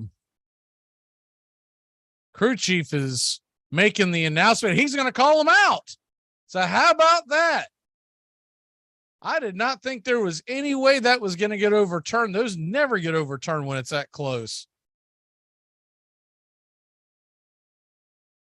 But a deep throw by Dansby Swanson, a good old-fashioned web jam, makes it one away. Muller goes back to work quickly. He'll face C.J. Abrams, lefty-lefty matchup. First pitch is a slider on the corner for a strike, and it's 0-1.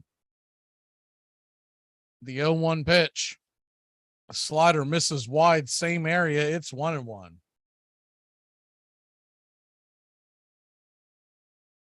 Braves 4, Washington 2. Bottom of the fifth inning. The 1-1 pitch. Swing and fouls it down the line. It's 1-2.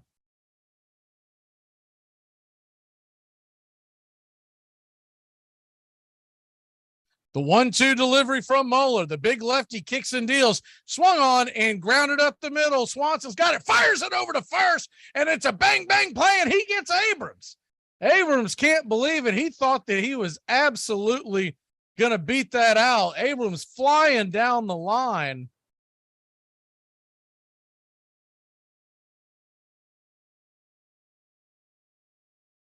Unbelievable play by Dansby Swanson.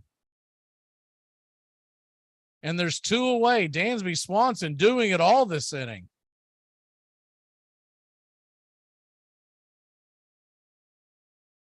So that'll bring the number 3 hitter, Meneses, up to the plate. He's 0 for 1, and the first pitch to Meneses is a called strike. It's 0-1. Muller kicks and deals, 95-mile-an-hour fastball. Foul down the line. It's 0-2. Braves 4, Washington 2. Here's the 0-2 pitch. Curveball in the dirt. Did he go? They're going to check down the line. They're going to say that he did not. And it's 1-2.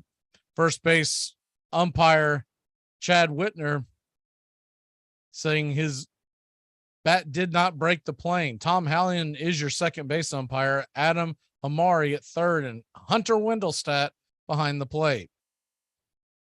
The 1-2 pitch from Mueller.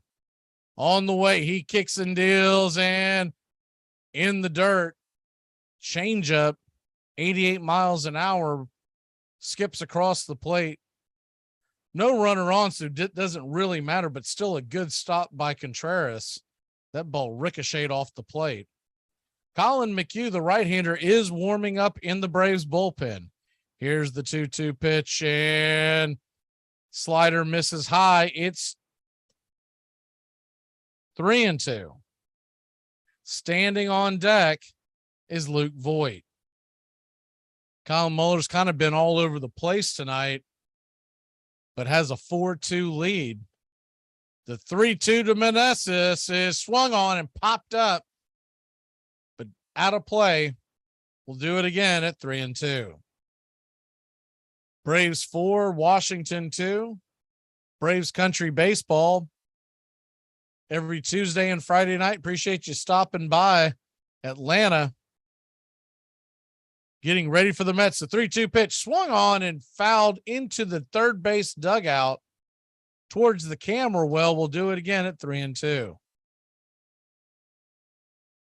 Meneses, the big first baseman, one of the hotter hitters in the National League the past few weeks, gets ready for a 3-2 pitch from Mueller. Here's the pitch, and hits Contreras in the mitt, skips away, goes to the backstop, but it looked like it was a strike. Looking at the pitch track, it absolutely was a strike. Another blown call by Hunter Wendelstedt. I don't think Contreras did himself any favors by dropping the ball, but that will do it for Kyle Mueller. Kyle Mueller gets a little pat on the fanny, heads to the showers, and the Braves will bring in Colin McHugh. Will head to break with the Braves leading it 4-2 and the tying run coming to the plate. You know, a lot of these girls are out here calling each other sis because they're both calling the same dude daddy. What a time to be alive. Armchair.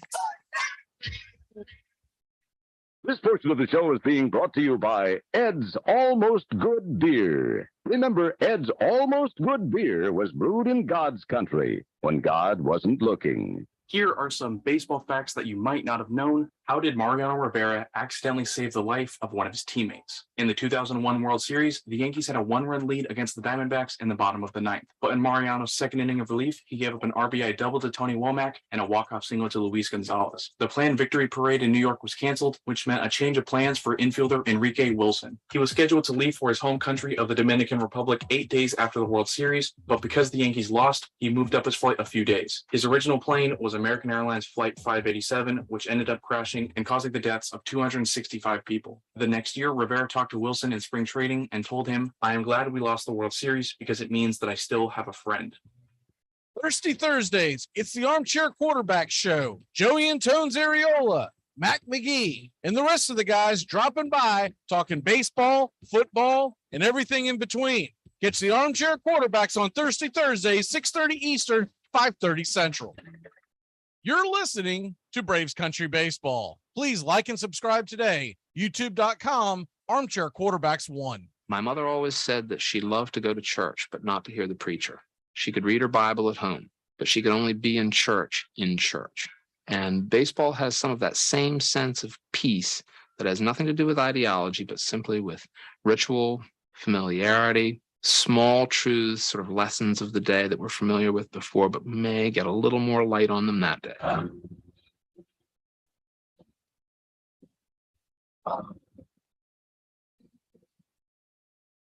Welcome back to Braves Country Baseball. The first pitch to Luke Voigt McHugh is swung on and hit high and deep down the right field line, going back on the track at the wall. Ronald Acuna Jr. makes the catch, and we're out of the inning. Luke Voigt gave that a ride, almost tied it up, but we'll head to the top of the sixth. Riley, Olson, and Harris come into the dish. What does it take, Hugh? What does it take to break your focus because you get frustrated about what happened on the last play? What does it take to make you give in because it's hot outside, or you're tired, or you don't feel like running to the ball or giving effort or finishing the play like you should because of how you feel, whether you're a little bit hurt? What does it take to break you? It's going to be difficult because you're getting yourself ready to play an entire season at a high level. So everybody here has got to have a lot of mental toughness to be able to sustain what we do at a high level. Armchair Quarterbacks Radio covers the whole SEC the whole season long. Down. Here's Tua stepping back, loads up, looks long, throws, end zone, touchdown! Alabama! Devontae Smith! Touchdown, Alabama! And the Crimson Tide has once again ascended to the top of the college football mountain. Again, it's going to be Crapel, Wing, and the kicker, Drew Alamo. LSU remains undefeated.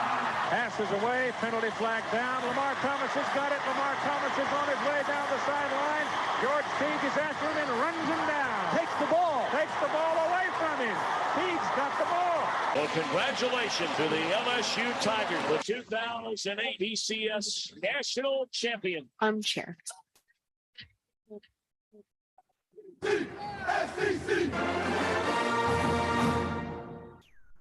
Roger Connor of the New York Giants was the era's greatest home run hitter. He smashed 138 during his career, a record which would stand until Babe Ruth came along.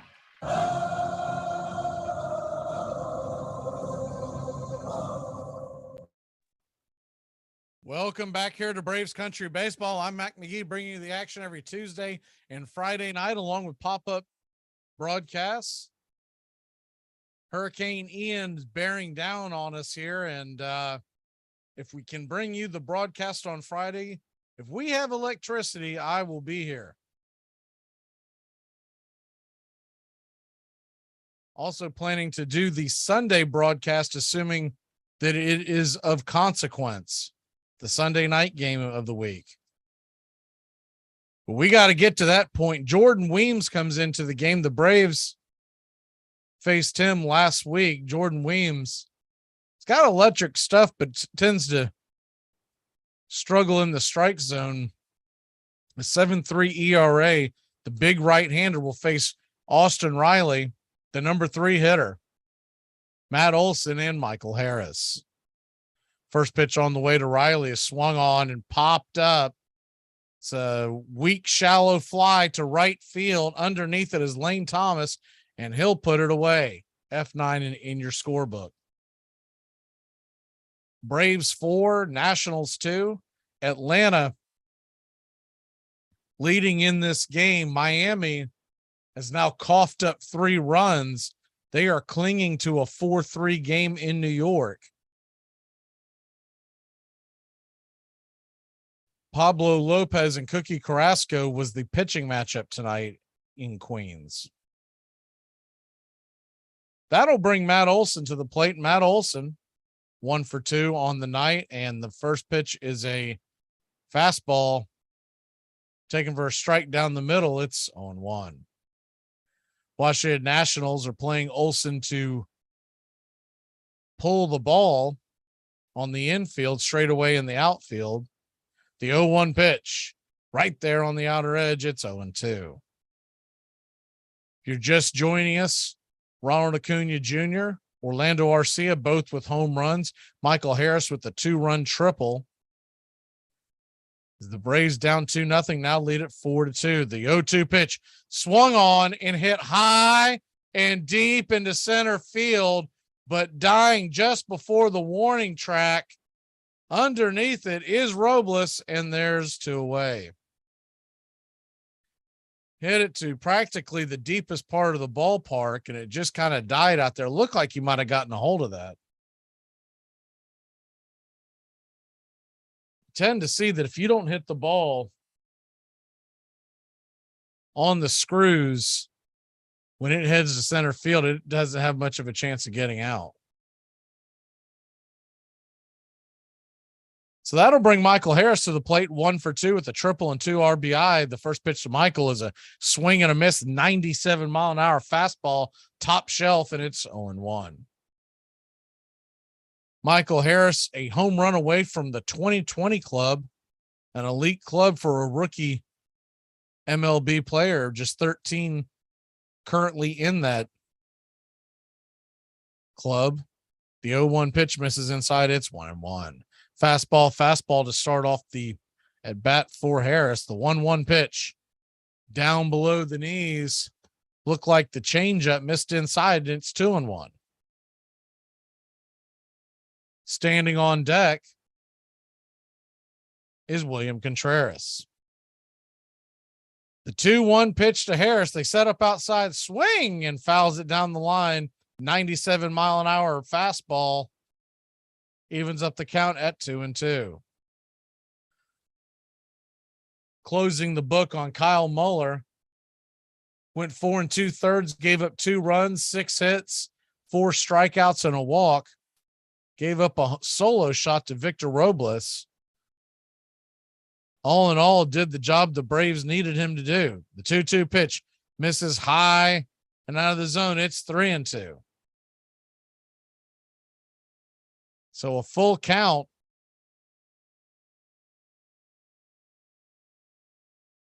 From Weems to Harris on the way, swing, and fouls it over towards the third base dugout. It'll get out of play, and we'll do it again at 3-2.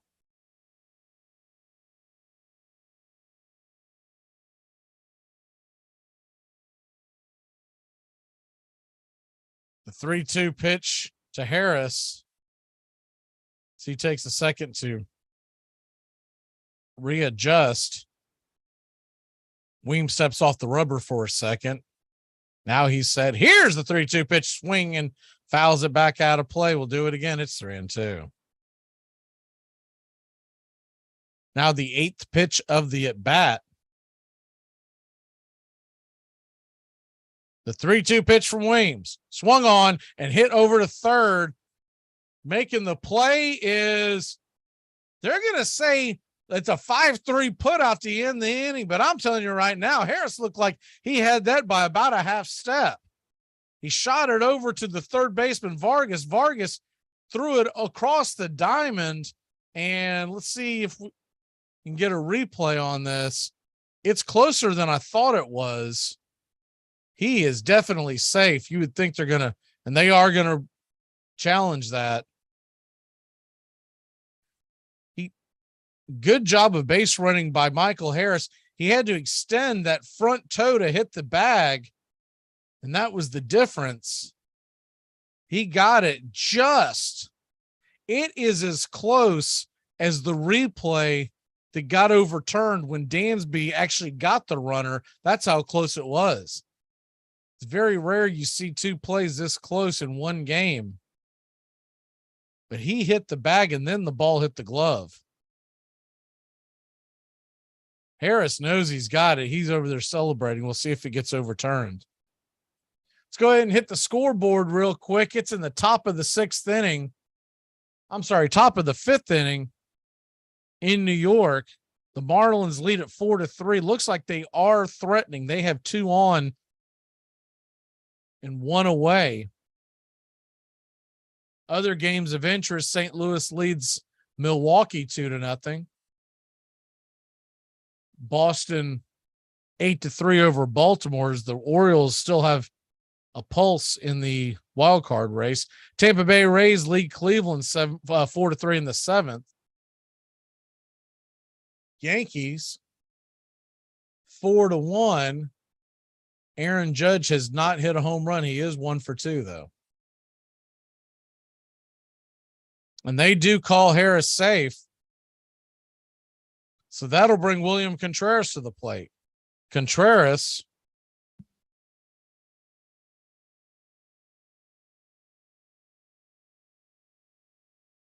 digs in. They flip it over to first to keep Harris close by. They know he is a threat to steal.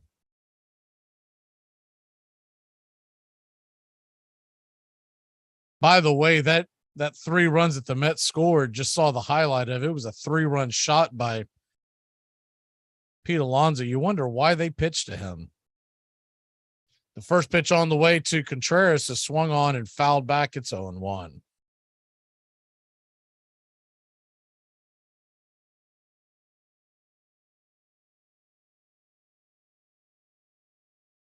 Braves 4, Washington 2, top of the 6th of the nation's capital, leading the Washington Nationals, trying to take the second game of a 3-game series. The 0-1 pitch swung on and rifled up the middle, backhanded, making the play and firing it over to first, a 4-3. No, he's safe. Another photo finish, and this time they do call him safe. William Contreras safe at the bag. A difficult play by the second baseman, Hernandez. He was going against his body. The ball was rifled up the middle. They were playing a shift. He had to try to backhand it going towards left field, stopped on a dime, threw it over to first, and Contreras beat it by maybe a quarter step. So there's runners on first and second with 2 away. I'm sure Weems is thinking, what do I have to do to get a guy out? So keeping the play alive, the inning alive, that'll bring Eddie Rosario to the plate. Eddie Rosario's 0 for 2. First pitch by Eddie is swung on and fouled out of play. Swinging at a pitch out of the zone, it's 0-1.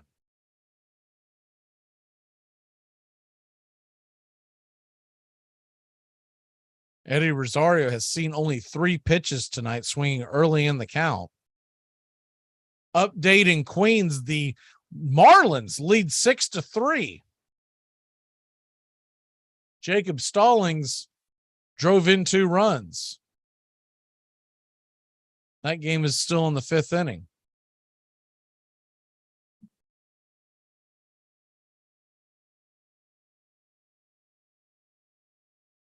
The 0-1 pitch on the way, swung on and fouled back. Fastball right down the pipe. Couldn't catch up, and it's 0-2.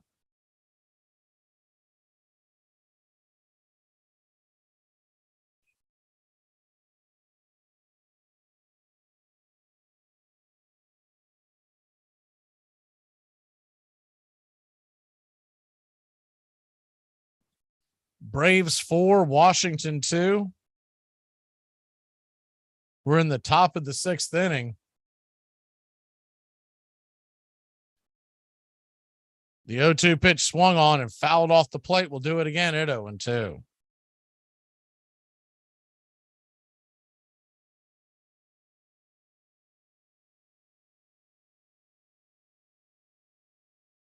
Eddie Rosario trying to find a way to get a run in. 0 for 2 on the night. 4th pitch of the at-bat coming.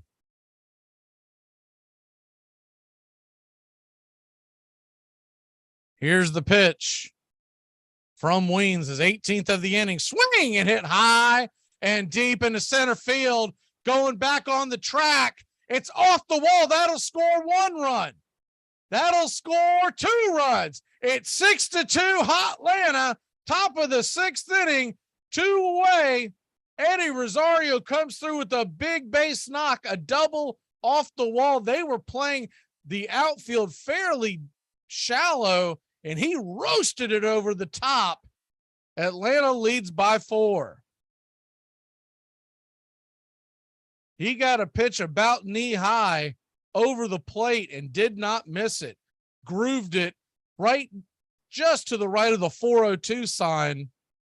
Washington has that deep outfield. Folks have wondered why they do that. Washington built that outfield to replicate their old stadium, the old Washington Senators, Griffith Stadium. That'll bring Ozuna to the plate, and he swings and misses at the first pitch. Strike, top of the zone. It's 0-1. Ozuna's 0 for 2 on the night. The 0-1 pitch swung on and hit fouled back out of play, and it's quickly 0-2. If you're just joining us, your Atlanta Braves trailed 2-0, and they have scored 2 in the fourth, 2 in the fifth, and 2 in the sixth to take the 6-2 lead. The 0-2 pitch to Ozuna from Weems on the way. Fastball swung on and popped up, but out of play. Back behind home plate, it's 0-2. Your Atlanta Braves will be back at it tomorrow night, game 3 of this series. Jake Odorizzi on the mound versus Josiah Gray. And then Atlanta set to take Thursday off with a 3-game set against the Mets this weekend in Atlanta. The 0-2 pitch, swing and a miss, strike 3.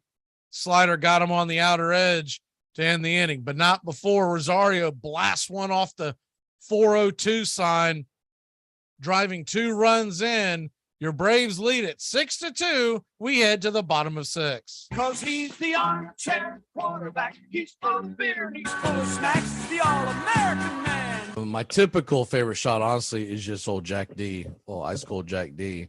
But if I'm going to pick like more of like a shooter type of thing, it is the most dangerous one, and I no longer drink it. But man, a good Jaeger bomb. I was about to say, But it's I'm- probably got some Jägermeister. But I'm going to tell you right now, do a Jaeger bomb nowadays, I'm probably going to end up in divorce court. So, 'cause I black out and not only just time travel, I travel. I wake up in other cities.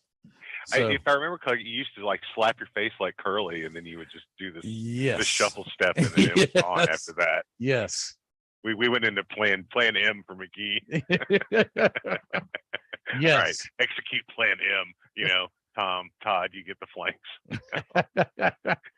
if anybody's taller than McGee, get him out now. Oh, yes. At least that's how I remember it. Yeah. Well, I don't remember it. And that's kind of the point. Checkmate. Armchair. To further solidify their control, the owners added a reserve clause to the contracts of the 5 best men on every team. It required that each play only for his current employer and reserved his services for the following year. At first, few complained. To be reserved was to be sure of a job for the coming season. Those who did complain that the reserve clause smacked of slavery, fired, then blacklisted.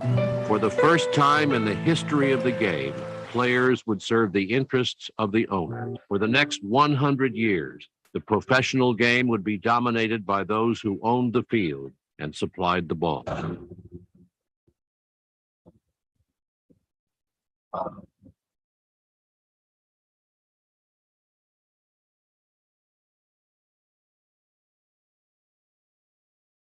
Welcome back to Braves Country Baseball. Colin McHugh is back to work, and first pitch misses outside for a ball. It's 1-0. Alex Call 0 for 2 on the night. Righty-righty matchup. The 1-0 pitch is right there for an inside strike, evening up the count at 1-1. Colin McHugh came in 1 pitch in the bottom of the 5th to get Luke Voigt out. The 1-1 misses high, and it's 2-1. Braves lead here 6-2. The Marlins lead the Mets 6-3. The 2-1 pitch, swing and a miss. Outer edge, and it's 2-2.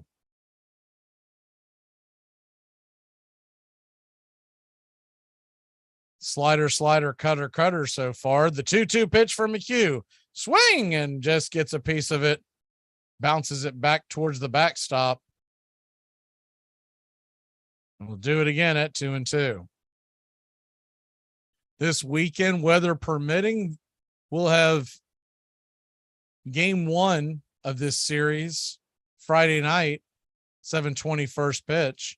The 2-2 pitch, swung on and just got a piece of it to stay alive. We'll do it again in an even count.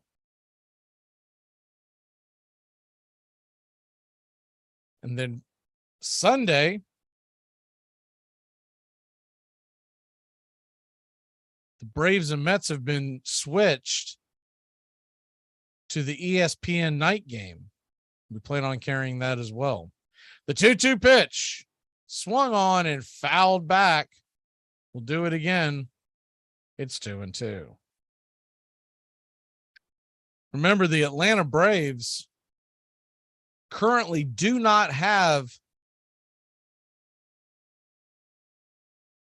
the tiebreaker against the Mets. Is the 2-2 pitch on the way. Swing and a miss, strike three. Cutter got him high, and that'll be the first out of the bottom of the sixth. Mets have won 9 of 16, so they're 9-7 against the Braves. The only way Atlanta can get the tiebreaker is to sweep the Mets this weekend. They were to, and remember, there is no tie-breaking game in Major League Baseball this year. They go straight to tiebreakers. The first one is head-to-head. That brings Cesar Hernandez to the plate, and he swings and misses at the first pitch. It's 0-1. Hernandez is 0 for 2 on the night. The 0-1 pitch is in the dirt. Slider down by the ankles, and it's 1-1.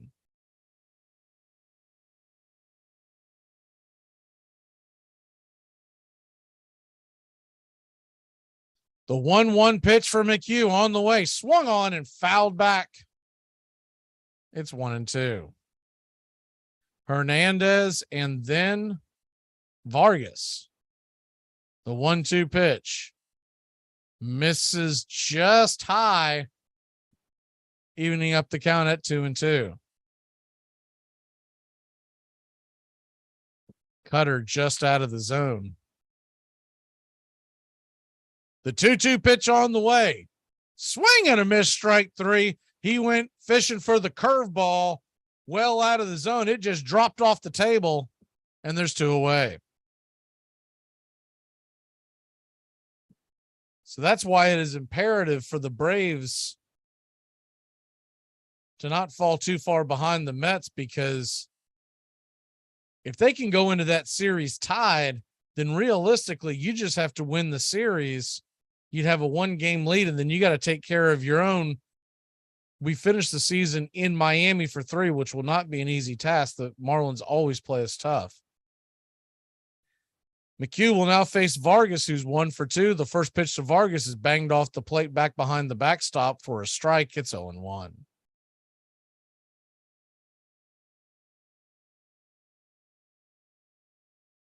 The 0-1 delivery from McHugh. Swing and fouls it back. It's 0-2. In a perfect world, Atlanta leaves that series with the Mets up in the standings. In an absolute perfect world, we sweep the Mets and we would have the tiebreaker. That's a lot to ask. They do have Scherzer and DeGrom pitching this weekend. The 0-2 pitch swung on and popped up. Easy, playable. And the man all night who's been doing it with the glove in the arm, Dansby Swanson, makes the catch. And that'll end the inning. A 1-2-3-6 for Colin McHugh sends us to the 7th, up by 4. This time I'm going to kick that football clear to the moon.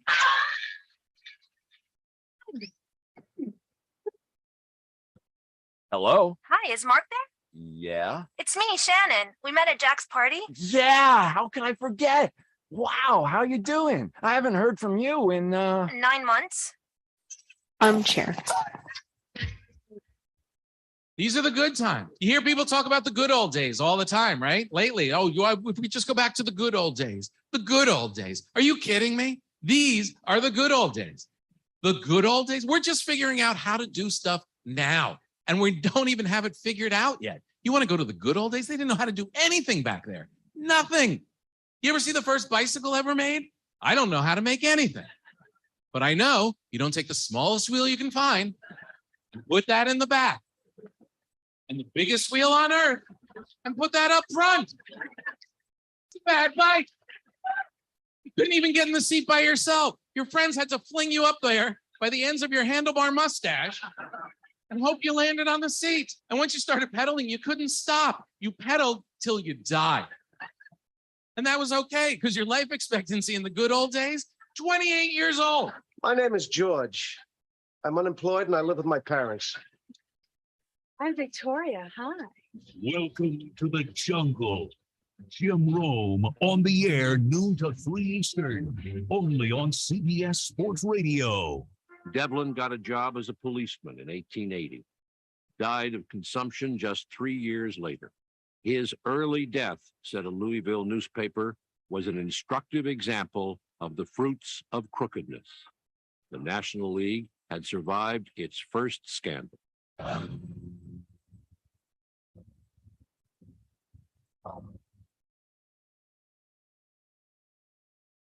Welcome back to Braves Country Baseball. The Atlanta Braves lead it 6-2. We head to the top of the seventh inning. Time to turn back time here on Braves Country Baseball.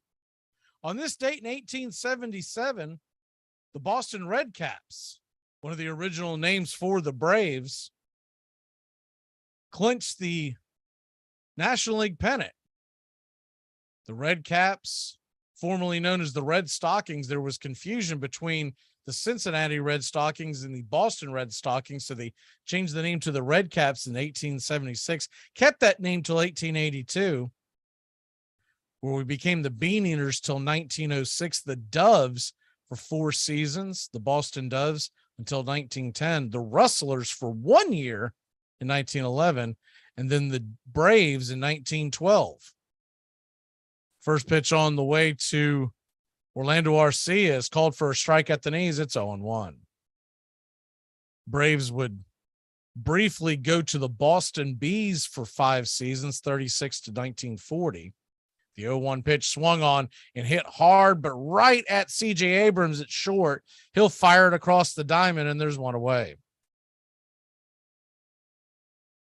The Braves would then go back to the name Braves in 1941, where they would remain that, heading to Milwaukee and Atlanta, becoming the Atlanta Braves in 66. That'll bring Acuna to the plate. Ronald Acuna Jr. is 1 for 3 with a solo shot, an absolute missile over the left field wall. First pitch to Acuna is right there for a strike. Thompson, by the way, has come into the game. Mason Thompson, right-hander.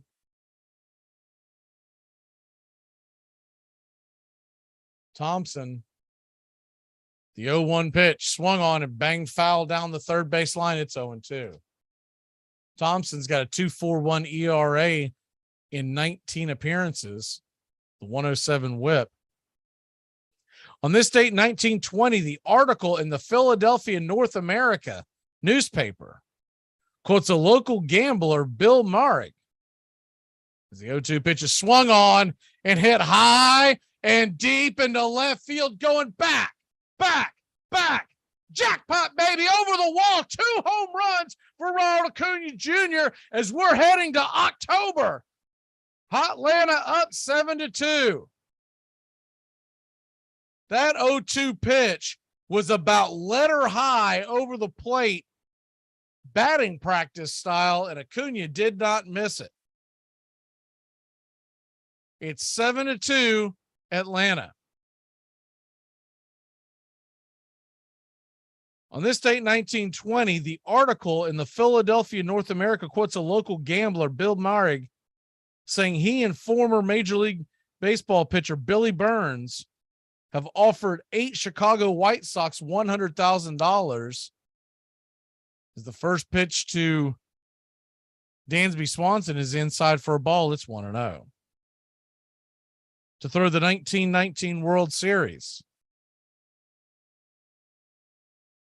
The 1-0 pitch just below the knees, taken for a ball. It's 2-0.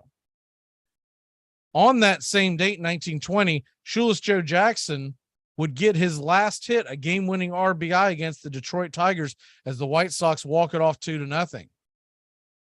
After that game, Shoeless Joe Jackson and the other 7 White Sox would be indefinitely suspended as the 2-0 pitch is swung on and missed. It's 2-1. That suspension would turn into a lifetime ban after the court case that followed a few months later. The 2-1 pitch on the way, swing and a miss, strike 2. It's gone inside below the hands, all 4 pitches. See if Thompson goes somewhere else here on the 2-2 pitch. The 2-2 swung on and hit hard over to third. He went inside again, but third baseman Vargas able to make the play, flips it over to first, and there's 2 away. On this date in 1996, Mark Wohlers, then an Atlanta record, collects his 39th save.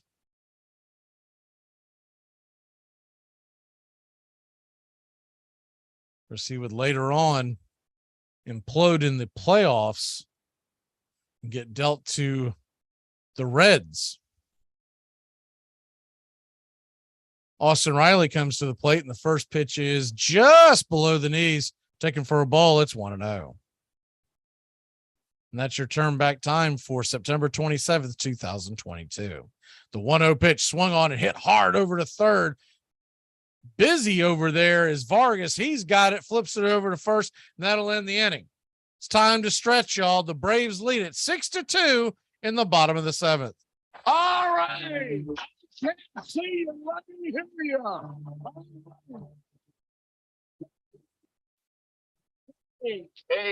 Casey was baseball mad, had the fever and had it bad.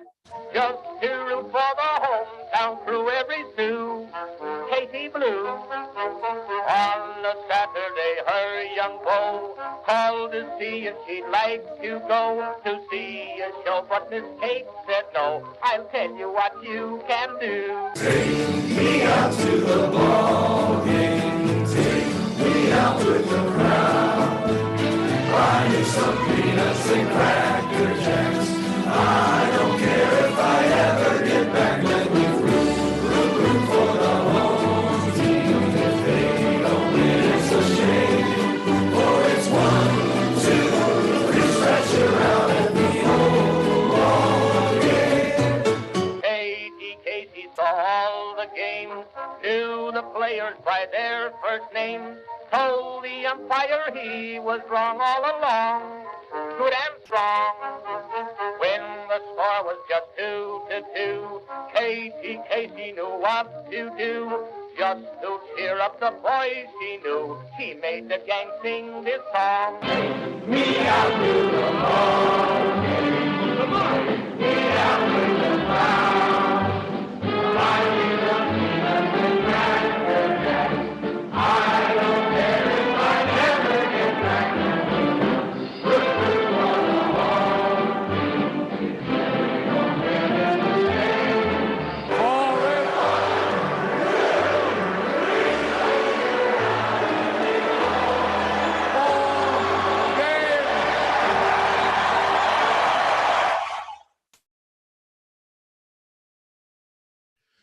Welcome back to Braves Country Baseball. The Atlanta Braves leading 6-2 over the Washington Nats as we head to the bottom of the 7th inning. I'm sorry, 7-2. I think I said 6-2.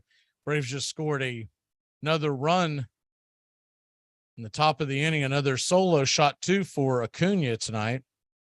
That'll bring AJ Minter into the game. The left-hander is set to face the number 8 hitter Robles, number 9 Barrera, and then Thomas. First pitch on the way to Robles is a 96-mile-an-hour fastball, top shelf, swung on and missed. It's 0-1. Update in Queens, the New York Mets are in the bottom of the sixth. They trail 6-3 to the Marlins. The 0-1 pitch swung on and sawed off, foul down the first base line. It's 0-2.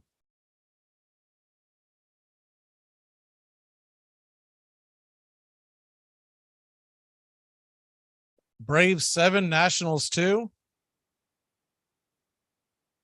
The 0-2 delivery from Minter. Swing and high out of the zone. It's 1-2.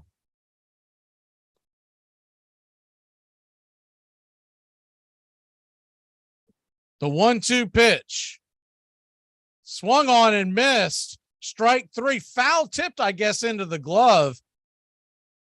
Looked like it rifled it right by him, but home plate umpire Wendelstedt taps his hand, so it must have just got a piece of it. Good job by Contreras to hold on. And there's one away. 97-mile-an-hour fastball right in Robles' kitchen. Could not catch up. Good pitch by A.J. Minter. So that'll bring Barrera to the plate. Barrera 0 for 2 on the night. First pitch is a changeup right there at the belt. Inner cut, it's 0-1. Trace Barrera, 190 batting average, a 441 OPS. The 0-1 pitch swung on and hit over to short. Dansby's got it. He'll fire it over to first. And it's a 6-3 put out, 2 up, 2 down in the bottom of the 7th.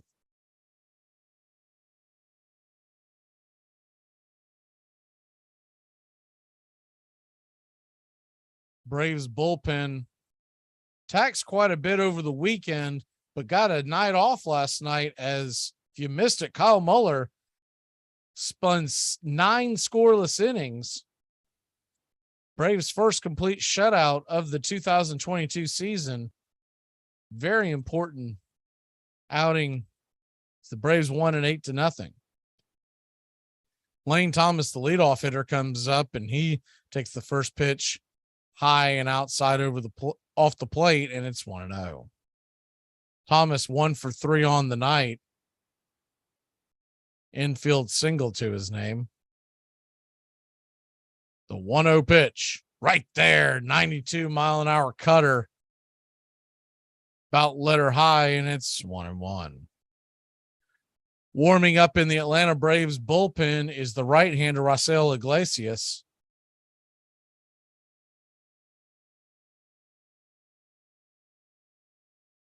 The 1-1 pitch. Fastball just misses off the plate up. It's 2-1. Braves and Nationals back at it again tomorrow night, and then an off day on Thursday. So with the rested bullpen tonight, the Braves should be set up good for game number 3. The 2-1 pitch. Backhanded, caught on the outer part of the zone. Wendelstedt says it's a strike, and it's 2-2. Might have just kissed the black. It was an awkward catch by Contreras, who was set up inside, so he had to jolt his glove over the dish and backhand it. A lot of times they don't give you the benefit of the doubt. The 2-2 pitch right there at the knee, strike 3. He took a change up and got caught watching the paint dry. So that'll end the inning. Olson, Harris, and Contreras coming to the plate in a 7-2 lead. Today, we're discussing the 1939 New York Yankees. They had 4 players with 100 or more runs. Every player in their starting lineup finished with double digits in home runs and doubles. They also had 4 players who finished with 100 or more RBIs. The most anyone in their starting lineup struck out was 81 times. Only 1 player had more strikeouts than walks.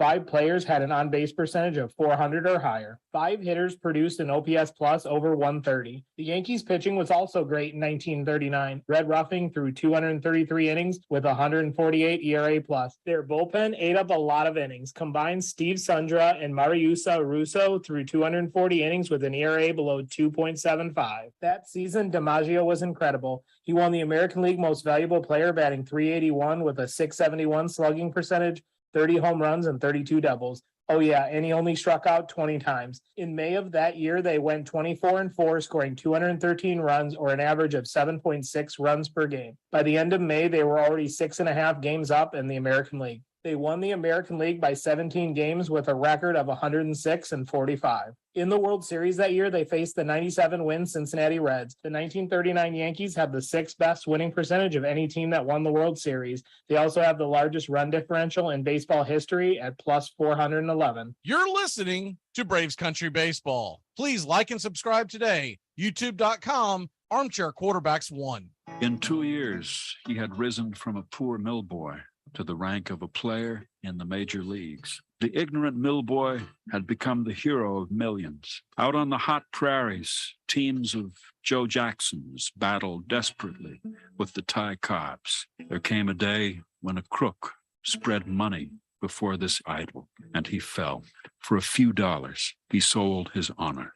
New York World.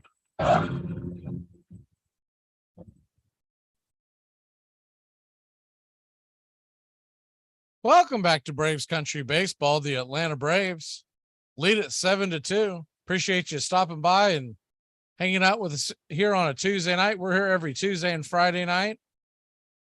Friday night, we plan on bringing you the first game of the Braves versus Mets. See what Hurricane Ian does to not only to possibly the game, but also making sure I've got electricity to bring it to you. It is barreling down the coast as we speak. Matt Olson comes to the plate. He's 1 for 3. The first pitch to Olson is swung on and popped up deep into left field, going back on the track at the wall, making the catches. Alex Call, the left fielder, he banged into the outfield wall, having to catch himself from colliding into the rubber padding there, and there's one away. Olson giving that one a ride. That one infield single will probably go overlooked, but it was a big one at the time. It kept the inning alive in a game where the Braves were trailing 2-0, and Mike Harris came up the next at bat and rifled a triple, tying the game. Harris comes to the plate and takes the first pitch inside off the plate. It's 1-0. Braves would score 2 in the 4th, 2 in the 5th, and 2 in the 6th. That was the 4th inning.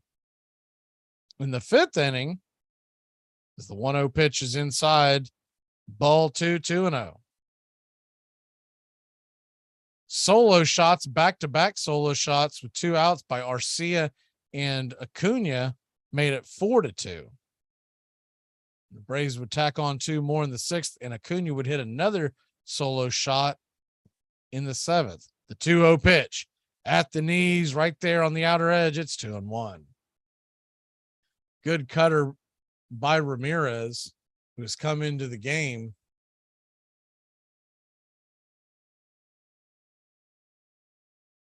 The 2-1 pitch swung on and hit up the middle, but right into the shift. The ball is dropped by the first baseman. Kind of a bad throw. It took him off the base a little bit, but Meneses should have made that catch. Michael Harris is safe. Luckily, Meneses and Harris do not collide, as Meneses almost crossed over into the base path as Harris was running by. Meneses, a big kid, that would have been a disaster. So that brings William Contreras to the plate. Contreras Takes the first pitch down below the knees. It's 1-0.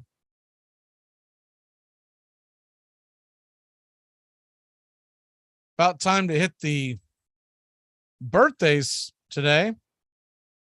Happy 43rd birthday to starting pitcher from the Chicago White Sox, John Garland. The 1-0 pitch swung on and rifled up the middle. A single by William Contreras has runners on first and second with just one away. The Braves leading by 5. John Garland, 43 years old, 136 wins in his career, shortened by injury. Happy 73rd birthday to Michael Jack Schmidt, the ex-Philadelphia Philly with 548 home runs to his name. Kind of a light birthday load tonight. Those are the only two names of note for baseball that we could find. Eddie Rosario comes to the plate. He's 1 for 3, runner on first and second with one away. First pitch to Rosario swung on and dragged foul. It's 0-1. Happy 50th birthday to Gwyneth Paltrow. Sean Cassidy turns 64, and Lil Wayne turns 40, and that's your birthdays. The 0-1 pitch to Rosario. Here's the deal, and he drags it over towards second, and they're going to try to get a 4-6-3 double play. They ring him up. Got Rosario by maybe a half step, and that'll end the inning. We'll see if they'll appeal this. Think this one they might have actually got him looking at the replay. It's close. It's really close. We'll see if they're going to. Might as well, right? It's the 8th inning. You might as well see if you can extend it. It looks like that they are going to challenge it. See if we get a slower look at this. Man, that is bang, bang. Let's see here. This. I think once again, the Braves are going to win another challenge because it looks like Rosario's there by maybe a half step. I'll tell you what. Charles Whitten has not had a good night at first base. He has had a long night. He has had a lot of bang, bang plays, and it seems like he's been wrong on every single one of them. And to the blind eye, I thought he was out, but this, looking at the replay, his foot just gets in front of the ball before it hits the glove. So the Braves should have runners on the corners and 2 away. Marcell Ozuna coming to the plate. And here comes the replay, and they are going to call him safe. There you go. Another overturn in Atlanta.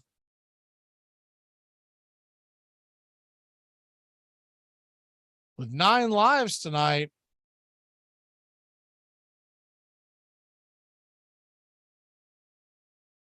Trying to even up with the Mets. The Mets are in the top of the 7th inning, I believe.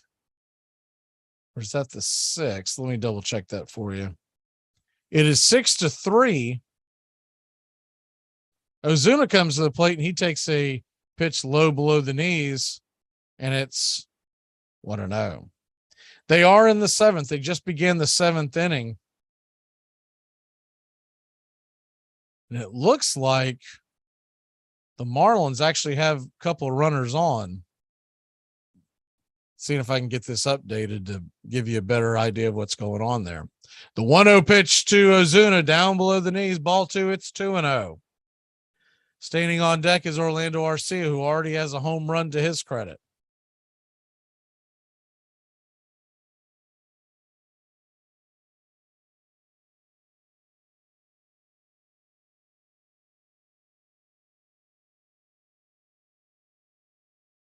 The 2-0 pitch, ball 3.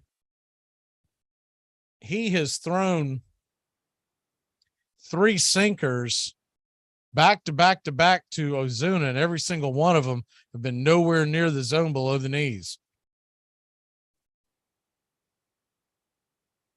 Braves 7, Nationals 2, top of the 8th, runners on the corners, 2 away. The 3-0 pitch, Ozuna taking all the way right there for a strike. It's 3-1.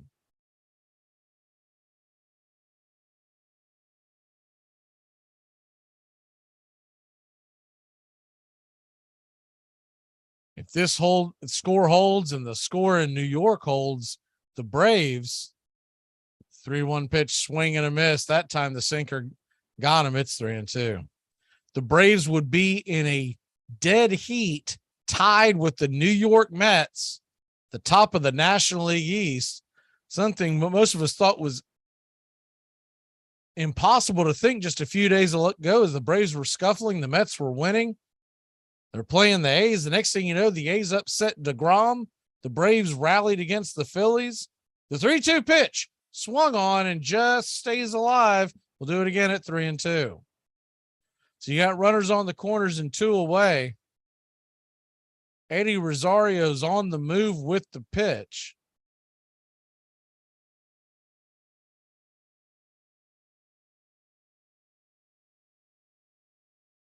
It's not a foregone conclusion the Mets will beat the Marlins tomorrow, because Luzardo has been good and he's been bad. He's kind of an up and down guy. The 3-2 pitch swung on and grounded foul over in the third base line. Vargas, who has been busy tonight, grabs it and flips it towards the crowd for a souvenir. We'll do it again. Full count, runners on the corners and 2 away.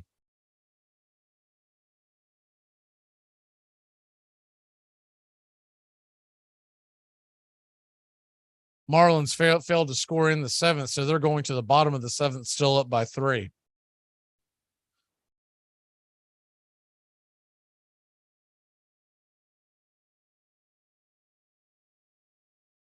Ozuna steps out of the box, so Ramirez off the rubber for a second. We look back in on the 3-2 pitch. Here's the pitch, and it swung on and hit high and foul. Is it playable? Just bends past the dugout, about 3 rows back into the seats. Ozuna will live to hit another day. It's 3-2.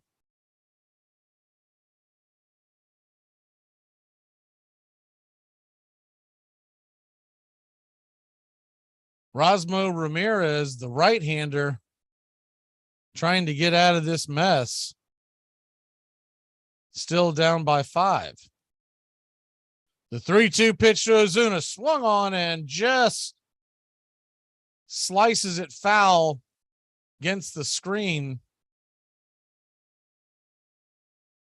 over into right field. We'll do it one more time at 3-2.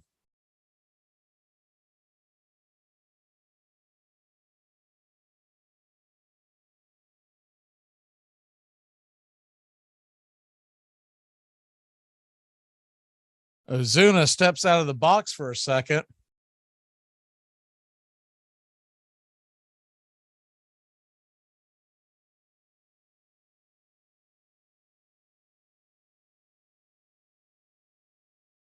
The 3-2 pitch swung on and fouled back out of play. We'll do it again at 3-2.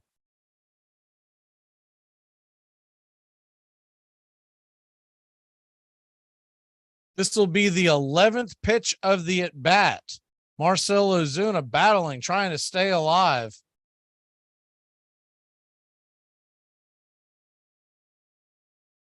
Ozuna 0 for 3 on the night, batting over 300 the last 7 appearances. They could get his back going by October. That would be amazing. 3-2 pitch in the dirt, kicks wide. Ball 4. Michael Harris will come home to score as that ball bounced off the catcher's leg equipment and went firing towards the dugout. I think it stayed in play, but Harris comes home easily. The ball skipped off his knee.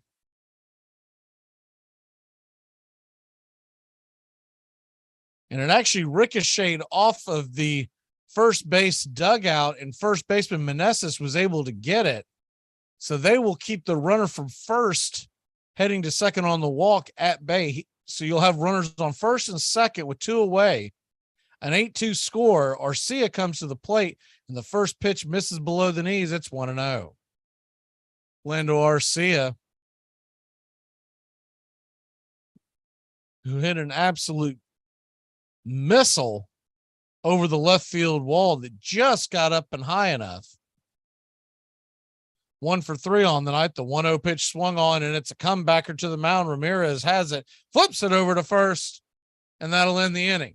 But not before the Braves tack on one more run. It's 8-2 in your nation's capital. The Braves lead it, trying to track down the New York Mets.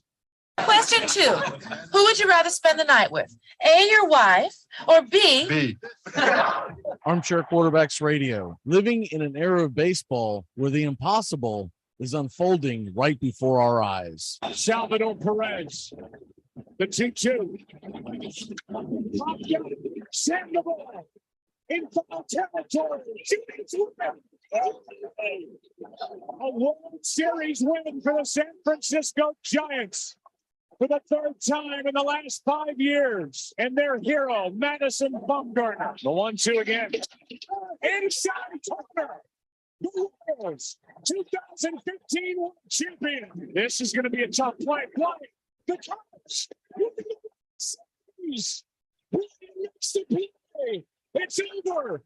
And the Cubs have But the game right now is at the plate.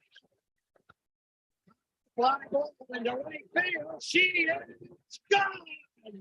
In a year that has been so improbable, the impossible has happened. Armchair. Here are some baseball facts that you might not have known. Kirk Gibson walking off Game 1 of the 1988 World Series is one of the most iconic home runs of all time. Despite how famous the play is, nobody knows where the home run ball itself is located. The bat, helmet, and jersey from that moment are all accounted for, but the ball has seemingly disappeared. Eddie Collins first played in Connie Mack's celebrated $100,000 infield, but was sent to the Chicago White Sox when Mack sold off his championship team. Collins hit over .340 for 10 seasons and played second base with such cheerful confidence in his own skills that opponents and teammates alike called him Cocky Collins. You're listening to Braves Country Baseball. Please like and subscribe today. YouTube.com, Armchair Quarterbacks 1.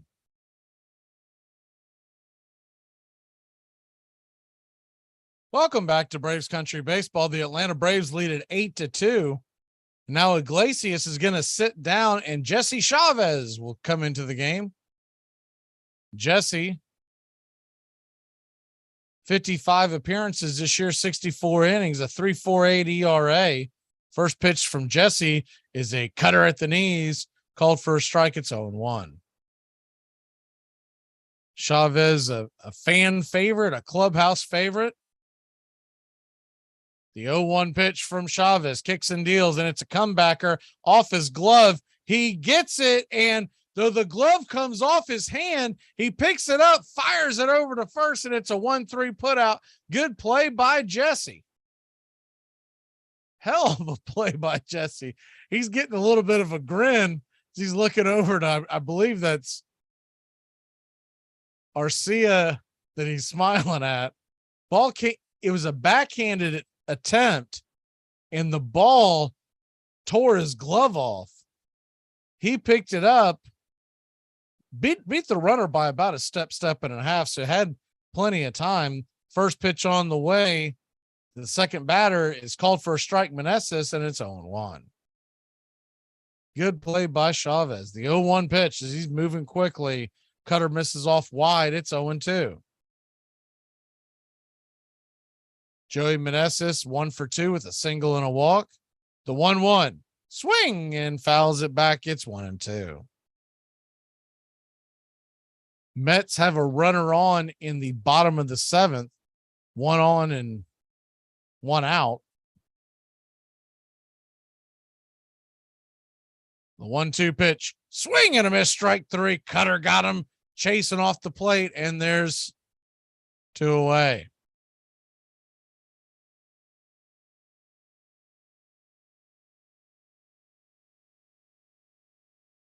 It's one of those things, I got to see it to believe it.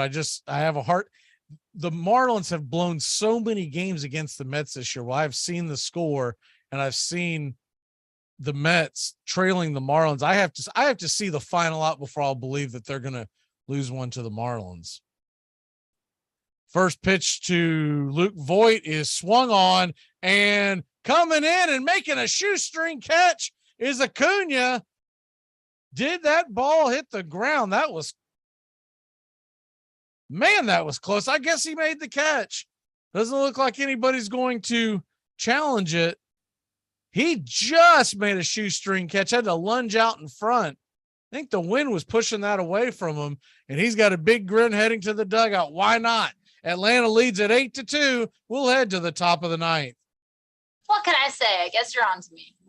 You said you'd take a bullet for me. You'd never take a bullet for me. Probably not. No one ever takes a bullet. It's just something people say that they don't mean, like, how was your day? Or we'll stop if it hurts. Here are some baseball facts you might not have known. When the Dodgers beat the Giants in the 2021 NLDS, it was Max Scherzer who closed out the game. Because the score was 2-1, Scherzer was credited with a save. It was the very first save of Scherzer's 16-year-long professional career. In 1980, the legendary Willie Mays was actually banned from baseball. Commissioner Bowie Kuhn learned that Mays had taken a job at a casino and was concerned that he would gamble, even though he only worked there as a greeter. The ban didn't last long and was reversed 5 years later in 1985. You'll do anything to stay healthy. So isn't it time to think about your water? Aquasana water filters remove contaminants other filters don't, like lead, bacteria, viruses, and pesticides. Up to 99% of 88 contaminants, while leaving vital minerals you need like potassium, calcium, and magnesium. Visit waterfilter.com now. That's waterfilter.com for pure, delicious water and the ultimate peace of mind. Aquasana, better water, better you. You're listening to Braves Country Baseball. Please like and subscribe today. YouTube.com, Armchair Quarterbacks 1. In 1912, Boston fans had both a championship and a bright new ballpark to boast about. It was there they had beaten the New York Giants, and fans were convinced it had brought them good luck. Built in a marshy area called the Fens, the park's most prominent features included a badly sloping left field that was called Duffy's Cliff because Red Sox left fielder Duffy Lewis had learned to play it so well. The left field wall was just 320 feet from home plate and was very friendly to right-handed hitters and very damaging to the windows of store owners across the street.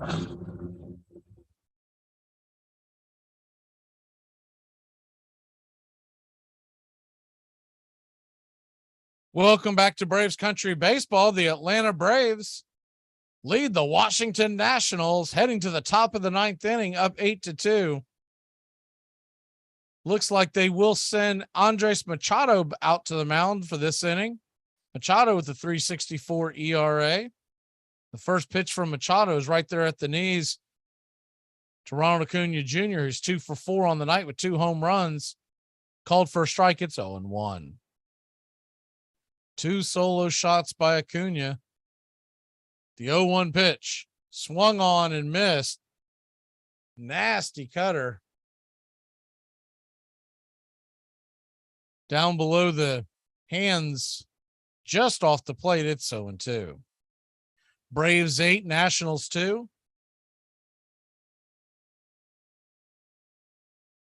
And here's the 0-2 pitch. That ball is in the dirt. Taken wide for a ball by Acuna.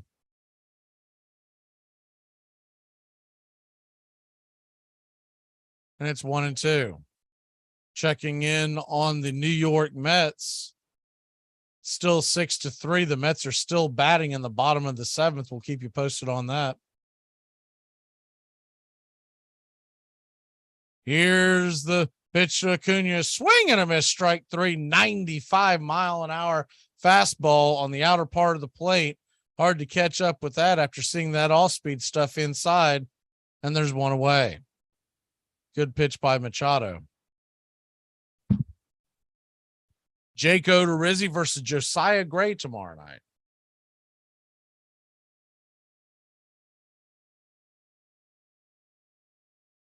And Friday night is the first pitch is on the way to Dansby Swanson. Swung on and missed, chased it out of the zone below the knees. Slider, and it's 0-1.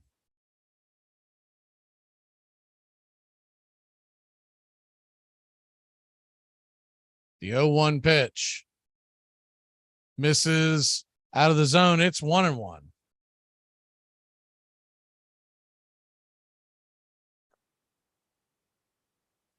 The 1-1 to Dansby. Swing and a miss. Changeup got him chasing out of the zone. It's 1-2.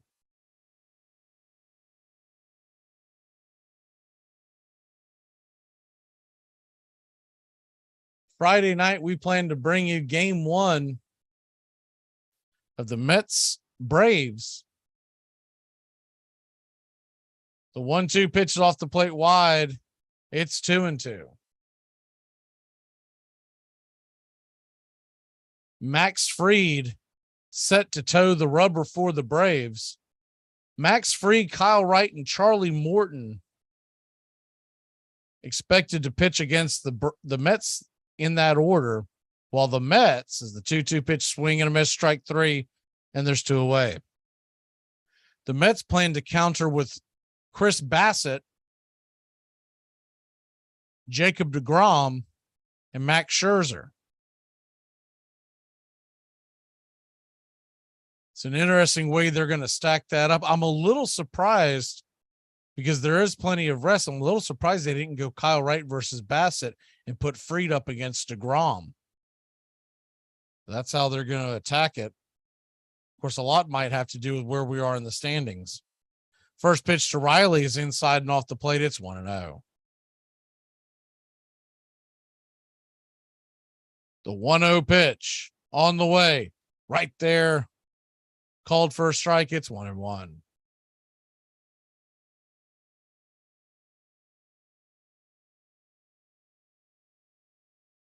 All 3 games this weekend are night games. The 1-1 pitch misses off the plate. Did he go around? He did not. It's 2-1.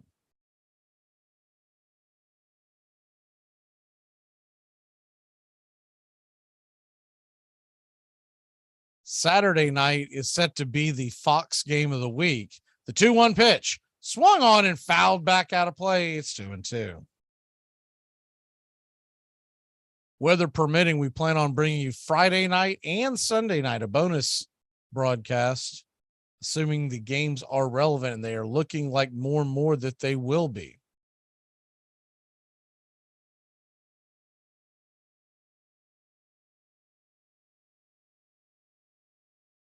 The 2-2 pitch to Riley, swung on and fouled off towards the third base dugout.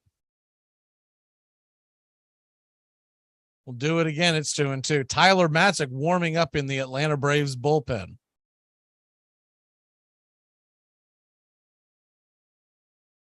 They are heading to the top of the 8th inning in New York. The 2-2 pitch inside. Riley has to bend out of the way.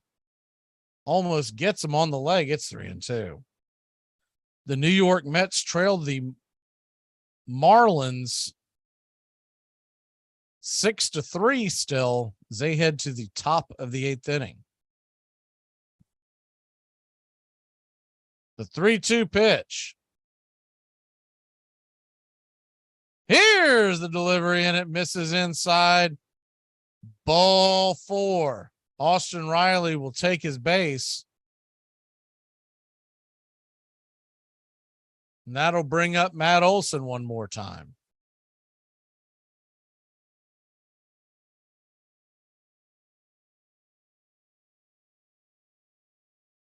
Matt Olson 1 for 4, a single and a run scored. Last time up, gave the ball a ride down the left field line, almost went yard. Seems to be swinging the bat a little better since that day off. The first pitch to Olson misses outside, and he'll spit on it for a ball. It's 1-0.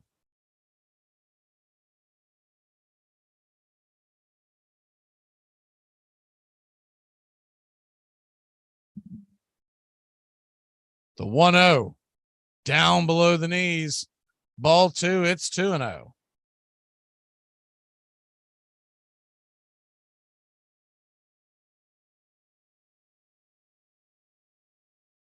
Braves 8, Washington 2, top of the 9th inning.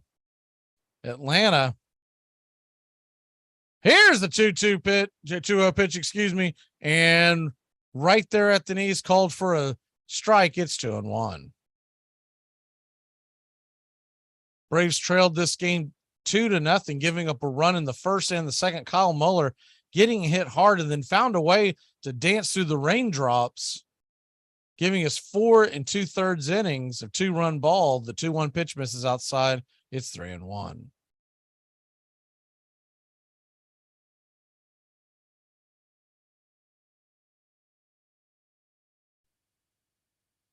The 3-1 pitch, swing and a miss. Strike 2, change up on the outer edge. So you got a full count now. Austin Riley will be on the move. Braves lead it by 6. Here's the pitch off the plate wide, ball 4. And it's another 2-out walk. Matt Olson will take his base. That'll bring Michael Harris to the plate. Michael Harris the second, or Money Mike as he likes to be called. Big hit earlier in the game, a 2-out triple that cleared the bases and tied the ball game. He's 2 for 4 with a triple, a single, 2 runs, 2 RBI. Moved up to the number 5 slot in the lineup. And here's the first pitch to Harris, and it's off the plate wide. It's 1-0.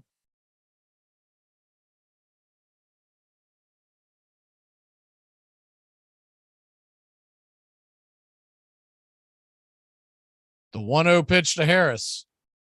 Lefty righty matchup, swinging and hits it high and deep on the right field line, bending foul, and it's a loud strike. It's 1-1.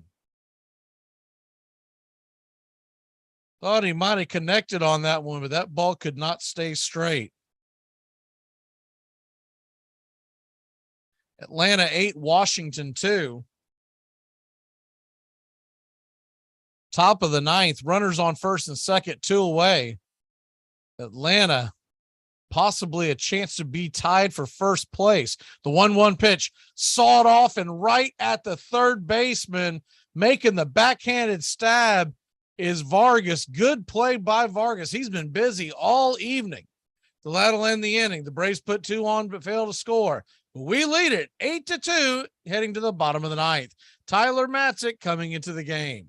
Do you sometimes sit and just be thinking like, man, I can't believe my best friend's a thug? You're not a thug. Yes, I am a thug. You're not a thug. Yes, I am. How are you a thug? I took hip-hop classes, Chad. Here are some baseball facts that you might not have known. In the 1995 MLB draft, the Montreal Expos chose a 17-year-old catcher from San Mateo, California, named Tom Brady. But Brady decided to pursue football instead. Because Tom Brady has been playing for so long, he's become the last person drafted by the Expos to still be playing professional sports.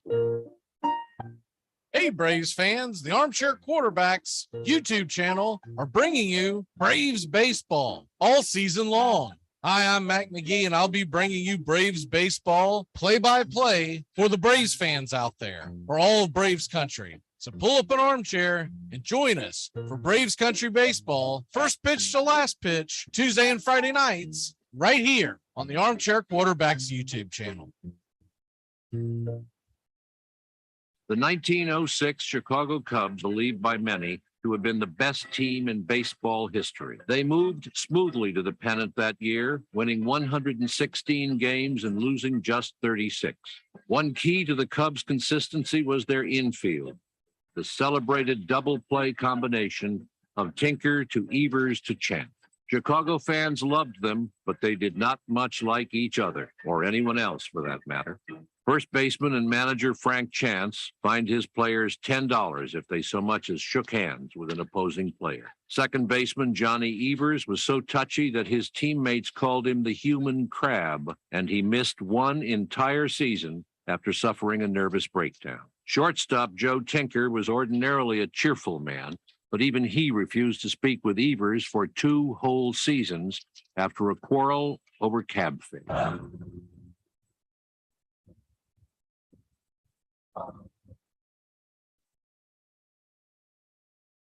Welcome back to Braves Country Baseball. The Atlanta Braves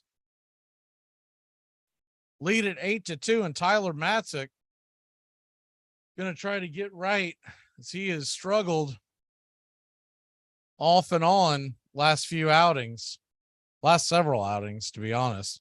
He does come in with a 3.4 ERA. Lefty is set to face Alex Call, the number 5 hitter, righty-righty matchup. Call, Hernandez, and Vargas are due up.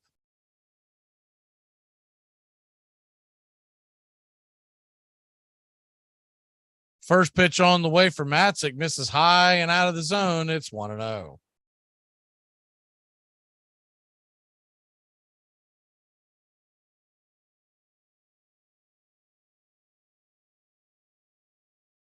The 1-0 pitch.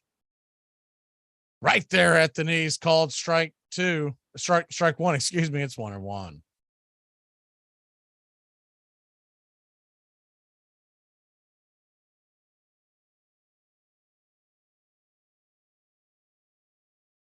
The 1-1 pitch. Swing and a miss, strike 2. It's 1-2.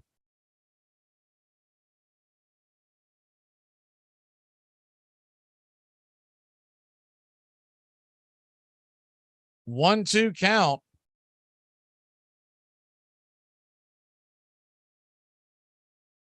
Here's the pitch. Strike 3, got him. And there's one away.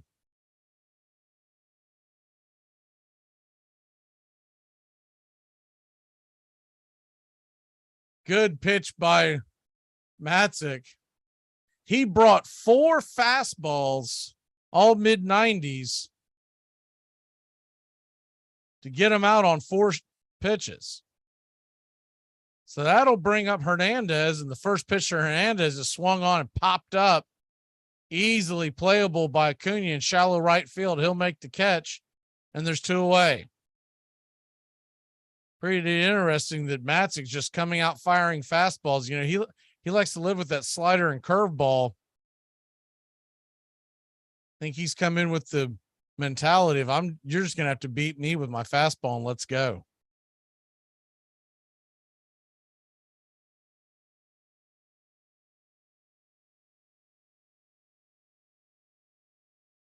Matzek.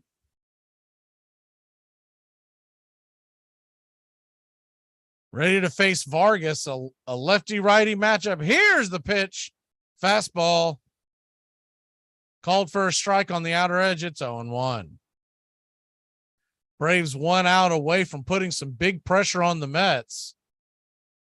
Will be a half game back, and the Mets currently trail 6-3 in the 8th. The 0-1 pitch misses outside. It's 1-1. An update on that game. The Marlins are threatening, but there are 2 outs in the 8th inning.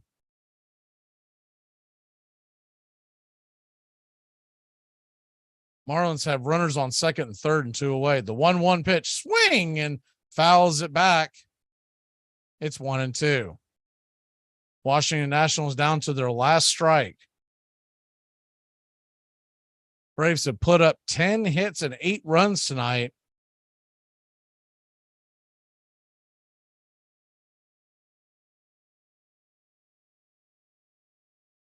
The 1-2 from Matzek.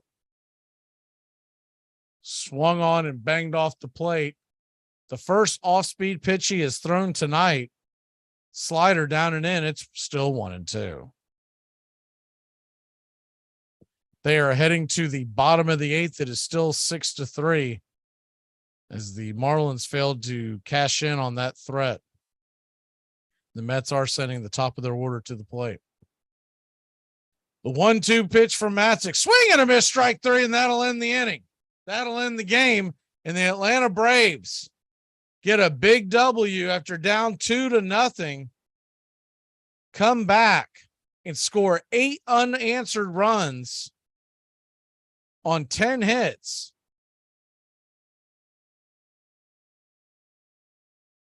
Eight runs, 10 hits, no errors for the Atlanta Braves. 2 runs, 6 hits, and 1 error for the Washington Nationals.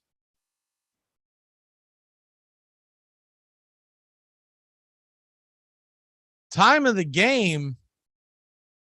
This is one of the quicker ones we've done in quite some time. 2 hours and 49 minutes. We don't get that very often. Trying to see if they're going to update the. Really wanted to see what the, let me see, is it in here now? If they're going to give us the attendance, because it looked bleak out there. Here we go. They're saying 23,281. There is no way there was 24,000 people in that stadium tonight. The guy doing the counting must be seeing double, because it wasn't even half full. I mean, it was barren. And they might be counting tickets sold, but as far as who was in the seats, I'm guessing there was around 10,000. Time of your game, it's actually technically 2 hours and 47 minutes. The Braves win it. And they're a half game behind New York, who trails the Miami Marlins in the 8th inning. We'll be back on Friday, if not sooner. Depends on what the weather does. Just check our YouTube feed. Braves 8, Washington 2. Have a good night, y'all, Braves country. Let's go Marlins. Let's get us an upset. Hold on, baby.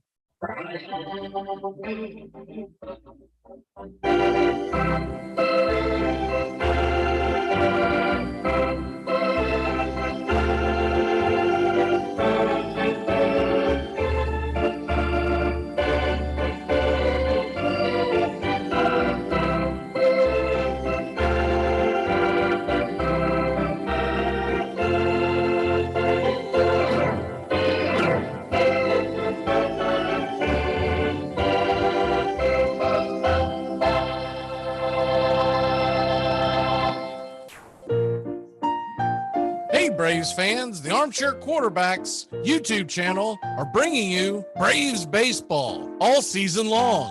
Hi, I'm Mac McGee, and I'll be bringing you Braves baseball play-by-play for the Braves fans out there, for all of Braves country. So pull up an armchair and join us for Braves country baseball, first pitch to last pitch, Tuesday and Friday nights, right here on the Armchair Quarterbacks YouTube channel.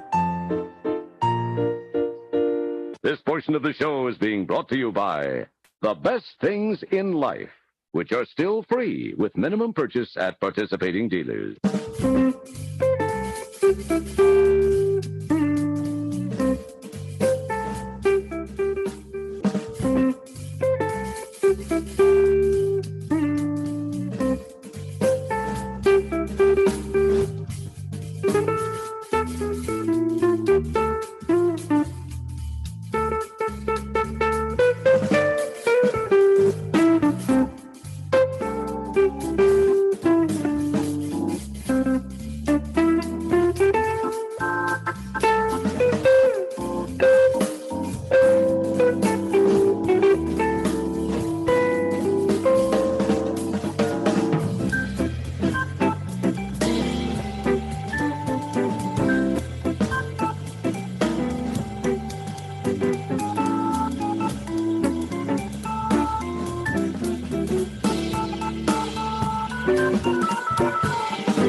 The outlook wasn't brilliant for the Mudville Nine that day.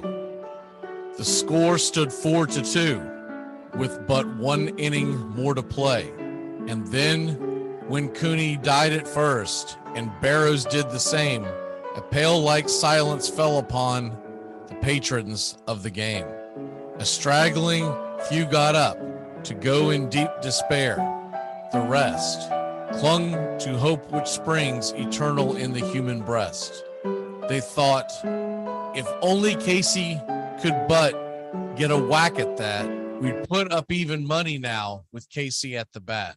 But Flynn proceeded, as did Jimmy Blake. The former was a hoodoo, while the latter was a cake.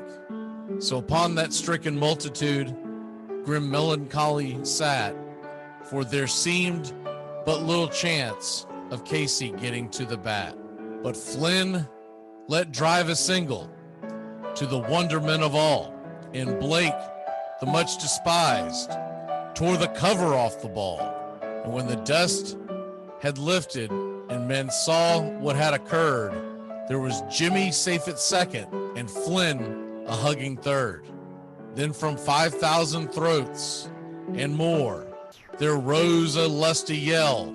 It rumbled through the valley. It rattled in the dell. It pounded on the mountain and recoiled upon the flat. For Casey, mighty Casey, was advancing to the bat. There was ease in Casey's manner as he stepped into his place. There was pride in Casey's bearing, and a smile lit Casey's face. And when responding to the cheers, he lightly doffed his hat. No stranger in the crowd could doubt 'twas Casey at the bat. 10,000 eyes were on him as he rubbed his hands with dirt. 5,000 tongues applauded when he wiped them on his shirt. Then while the writhing pitcher ground the ball into his hip, defiance flashed in Casey's eyes. A sneer curled Casey's lip. And now the leather-covered sphere came hurtling through the air, and Casey stood a-watching it in haughty grandeur there. Close by the sturdy batsman, the ball unheeded sped. That ain't my style, said Casey. Strike one, the umpire said. From the benches black with people, there went up a muffled roar, like the beating of the storm waves on a stern and distant shore. Kill him! Kill the umpire! Shouted someone on the stand, and it's likely they'd have killed him had not Casey raised his hand. With a smile of Christian charity, great Casey's visage shone. He stilled the rising tumult. He bade the game go on. He signaled to the pitcher, and once the dun sphere flew, but Casey still ignored it, and the umpire said strike two. Fraud, cried the maddened thousands, and echo answered fraud. But one scornful look from Casey, and the audience was awed. They saw his face grow stern, and cold they saw his muscles strain, and they knew that Casey wouldn't let that ball go by again. The sneer is gone from Casey's lip. His teeth are clenched in hate. He pounds with cruel violence his bat upon the plate. And now the pitcher holds the ball, and now he lets it go. And now the air is shattered by the force of Casey's blow. Though somewhere in the favored land, the sun is shining bright. The band is playing somewhere, and somewhere hearts are light, and somewhere men are laughing, and somewhere children shout. But there is no joy in Mudville. Mighty Casey has struck out. Goodbye, sweetheart. It's time to go. We're back tomorrow with another show. Well, unless we're fired, we'll talk to you then. Goodbye, sweetheart. Goodbye. Goodbye. Guys and gals, it's time to go. We'll see you on the next show. Same bat time, same bat channel. Thanks for listening to the Armchair Quarterbacks on these CBS Sports affiliates and catching the show on YouTube Live. The Armchair Quarterbacks bring you Braves Country Baseball every Tuesday and Friday night, play-by-play with Mac McGee. Find Armchair Quarterbacks on YouTube Live today. Please subscribe and share and take us everywhere you go. The Armchair Quarterbacks, your first choice for Southern sports talk, live from the First Coast. Gonna get another